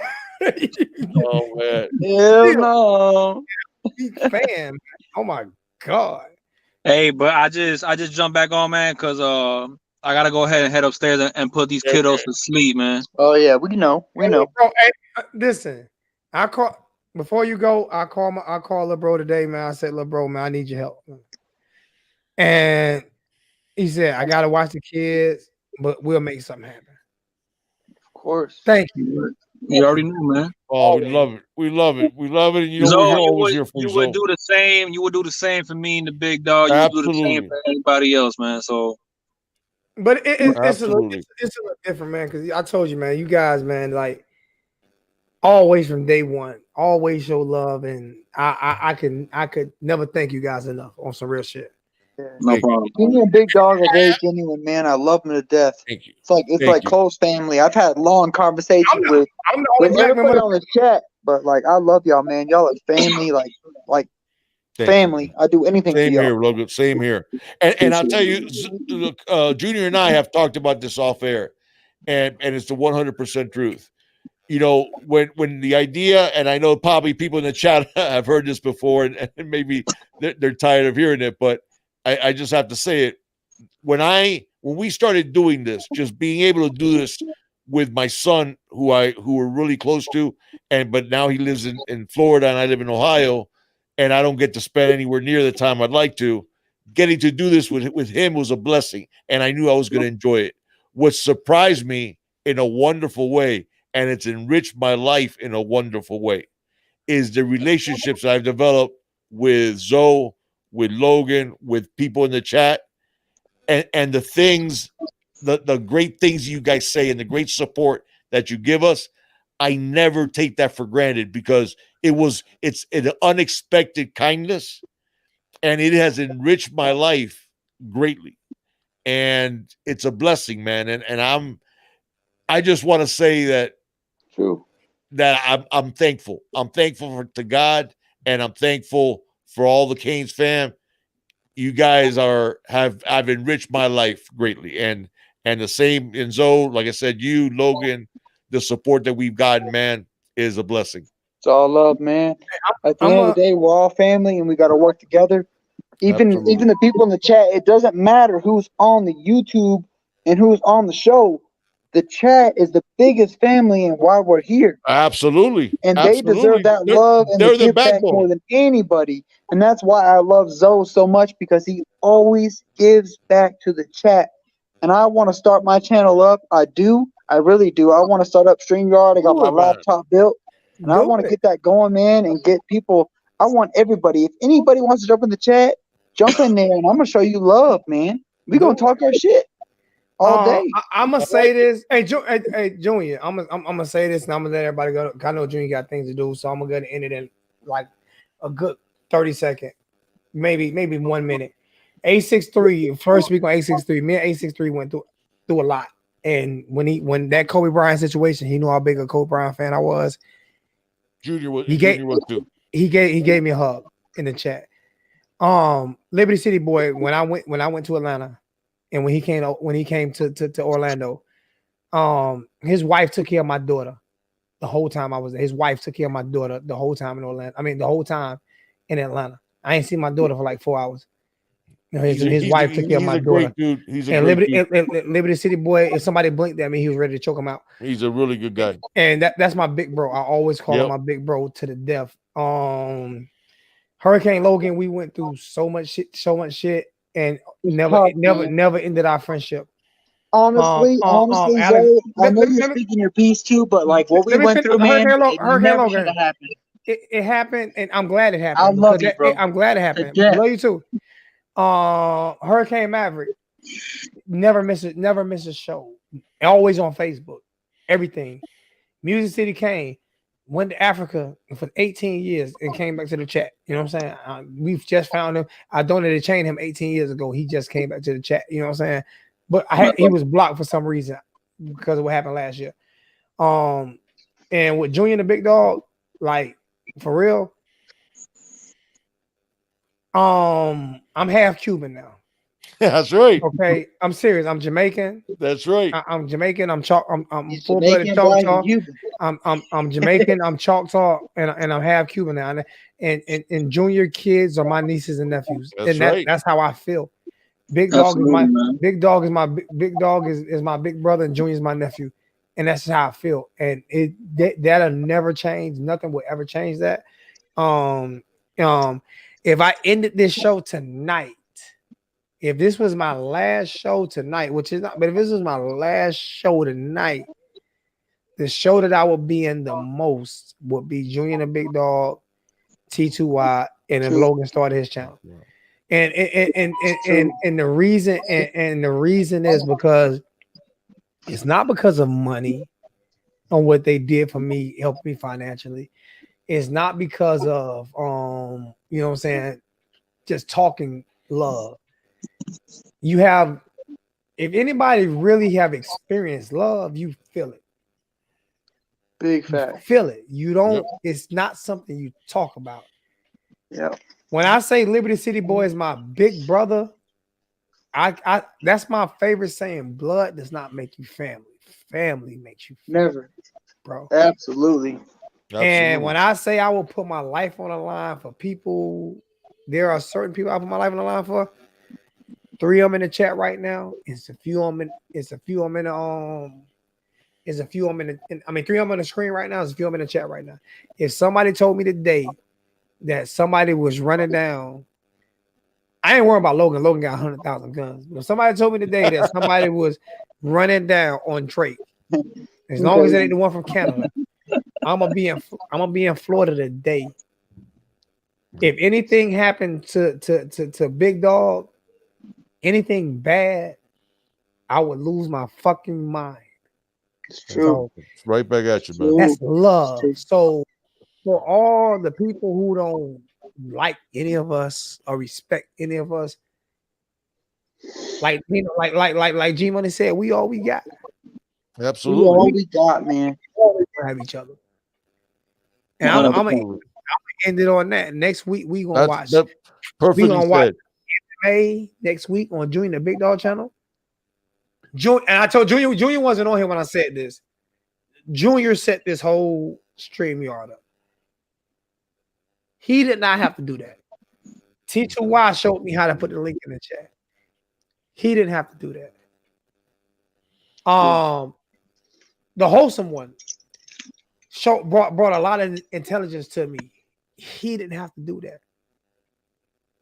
You know what I'm saying? So just because you fall out with somebody, that does not mean that you don't give that person the respect that they've earned. Of course. Period. And that's one thing you always did good, man. And we appreciate you for that, bro. It's big facts, bro. Big facts. Love you guys. Hey, kiss the twins for me. Will do, man. Thank you, man. Hey, can I ask real quick? It's kind of off topic. Zoe, what are you drinking? Hold on. I get it now. I hang up. Why you gotta take off the earbuds, bro? Oh yeah, he definitely tiny. Look at that. He looked like a little midget walking in his back door. Oh my god. I think Big Dog might appreciate this. I don't know. But I think if Big Dog took a sip or something, I think he might appreciate what I'm drinking right now. Some old shit. What are you drinking? Gentleman Jack. Oh, wow. Nice. Gentleman Jack. Gentleman Jack. That's nice and smooth. Nice and smooth. Yep. Nice and smooth. So, and I love my scotch. You like your scotch a lot? I love my scotch. My old man was a big. His was high pinch. I need y'all to get me. I need you and Junior to get me on some good cigars because I don't. We got to, man. I smoke blacks and people laugh at me, but I love because they're smooth to me. Of course, especially wood tip. I love wood tip Black and Miles. Yeah, I just do. They're not that expensive. Hate that. $8, but my first Cuban cigar is gonna be around Junior and Big Dog. Oh man, we're gonna get you some Cohibas and smoke some Cohibas next time I'm down there. It got to be with us. For sure. Fuck a pandemic. We got to get together. I can tell you right now, as much as I'd love to see a Canes game, I would be more. It would mean more to me just to be able to go down there, all of us, and just get together, man, and just being able to see you guys in person. Whenever y'all want to do Big Dog, I pray for you because we're much younger than you. I'd be feeding you fireball shots left and right. I'll tell you right now, Junior I feel so guilty. I'd be like, damn. I tell you what, Big Dog, Junior. Y'all set it up. Y'all set it up. Do me a favor, Junior. Shut up right here, little bro. Don't say nothing. Leave it alone. I got your plane ticket. You take care of them twins. I got your plane ticket. Whenever you ready, he got his own private jet. Whenever you ready to go, whenever you ready to set this up, big bro. Whenever you ready, I got your plane ticket. You take care of them twins, and we'll be there. Appreciate that. Awesome. Appreciate that. Yeah, hey, I'd love to do that. I would. So before I get out of here, man, just one quick thing I wanted to sign off with, man. We all going through this crazy pandemic, man. A lot of people's lives have been affected. And I know we always talk about Hurricanes football, and then tonight we chopped it up about a bunch of things, man. But I'm a big believer in God, man, and Jesus Christ, man, and I believe that we're all gonna come out of this regardless, stronger, better, and I just hope that whoever's in the chat, man, you, Logan, I know you're going through some things, man. You wish you were back home with your old man and your dog. So, prayers that that God gives you strength, man, and whatever it is anybody's going through, man. I know everybody's going through a lot of different things with their families and either losing jobs or whatever it is, man. Hey, keep the faith, man. Keep on pushing. We're gonna come out the other side of this bigger and better than ever before, man. You gotta keep the faith, you gotta believe in it. So, and also, University of Miami, baby, is also gonna come back, and we gonna shock the world, man. We gonna shock the world. Things are looking up for you for the Canes, baby. And I'm getting some barbershop talk T-shirts made, man. Yeah, for sure. I'm getting some barbershop talk. Y'all see right now. Y'all see the logo that Junior came up with. We get some barbershop talk T-shirts made up. So I like it. Hey, Just wanted to throw that out there before I go ahead and bounce, man. Junior, hey, take care of the twins, man. I love you. Listen, man, I love you, man. I'm so much love. I'm so fucking proud of you, bro. It's like you wanted those twins, and you are a proud fucking papa. Yes, he is. I'm blessed, man. You I really are am. a I'm blessed. proud papa, man. And I'm so proud of him and the type of papa that he is already. And I'm gonna tell you like this here. You're gonna be a sad papa because it goes fast. It does go fast. I know it, goes savor it, dude. Man, savor every single moment, like Logan does with his father, like you do with your father. I lost my mother at 17. I have my big mama in New York that I talk to on a daily, but I have gained, even though, and I'm dead serious, even though Big Dog is only a few years older than me, he's 100 years wiser than me. No, that's why I say I'm just being honest with you. You're plenty wise. But listen to me. That's why I consider you as a father figure / big brother figure. It's in between. It's in love between. Is right back at you, partner. It's in between. Big and love. It's crazy. I never in my mind expected to find like serious family members on YouTube. What's our records though for talking on the phone? Didn't we talk for like 4 hours one time? Oh my God, we couldn't get off. Hey, we kept saying we were about to hang up. Now. We kept saying we kept saying was going. I gotta go. Logan, I gotta go for real. I gotta go for real. Hey, no matter of fact, come on, Drake. Listen, take us out. Take us. We leaving on your note. Ready? Take us out, Junior. Take us out. Hey, it's been an amazing. Hey, look at that. We about to sign off at 3 hours and 5 minutes, 3:05, baby. So it's perfect timing, man. 3:05, so, hey, I like it. It's been a blessing, man. Thank you so much, man, for everybody, tuning in and the relationships that me and the Big Dog have built with Zoe, with Logan, and everybody in the chat, man. Thank you so much, man, for all your support, all the love, man. We love you guys. We wouldn't be here without you guys. So, you guys are in the chat are just as important, man. So you already know what time it is, man. Y'all the reason we do what we do, man. Yeah, I love y'all. As always. It's all about this you. Love you guys, man. Love you guys, man.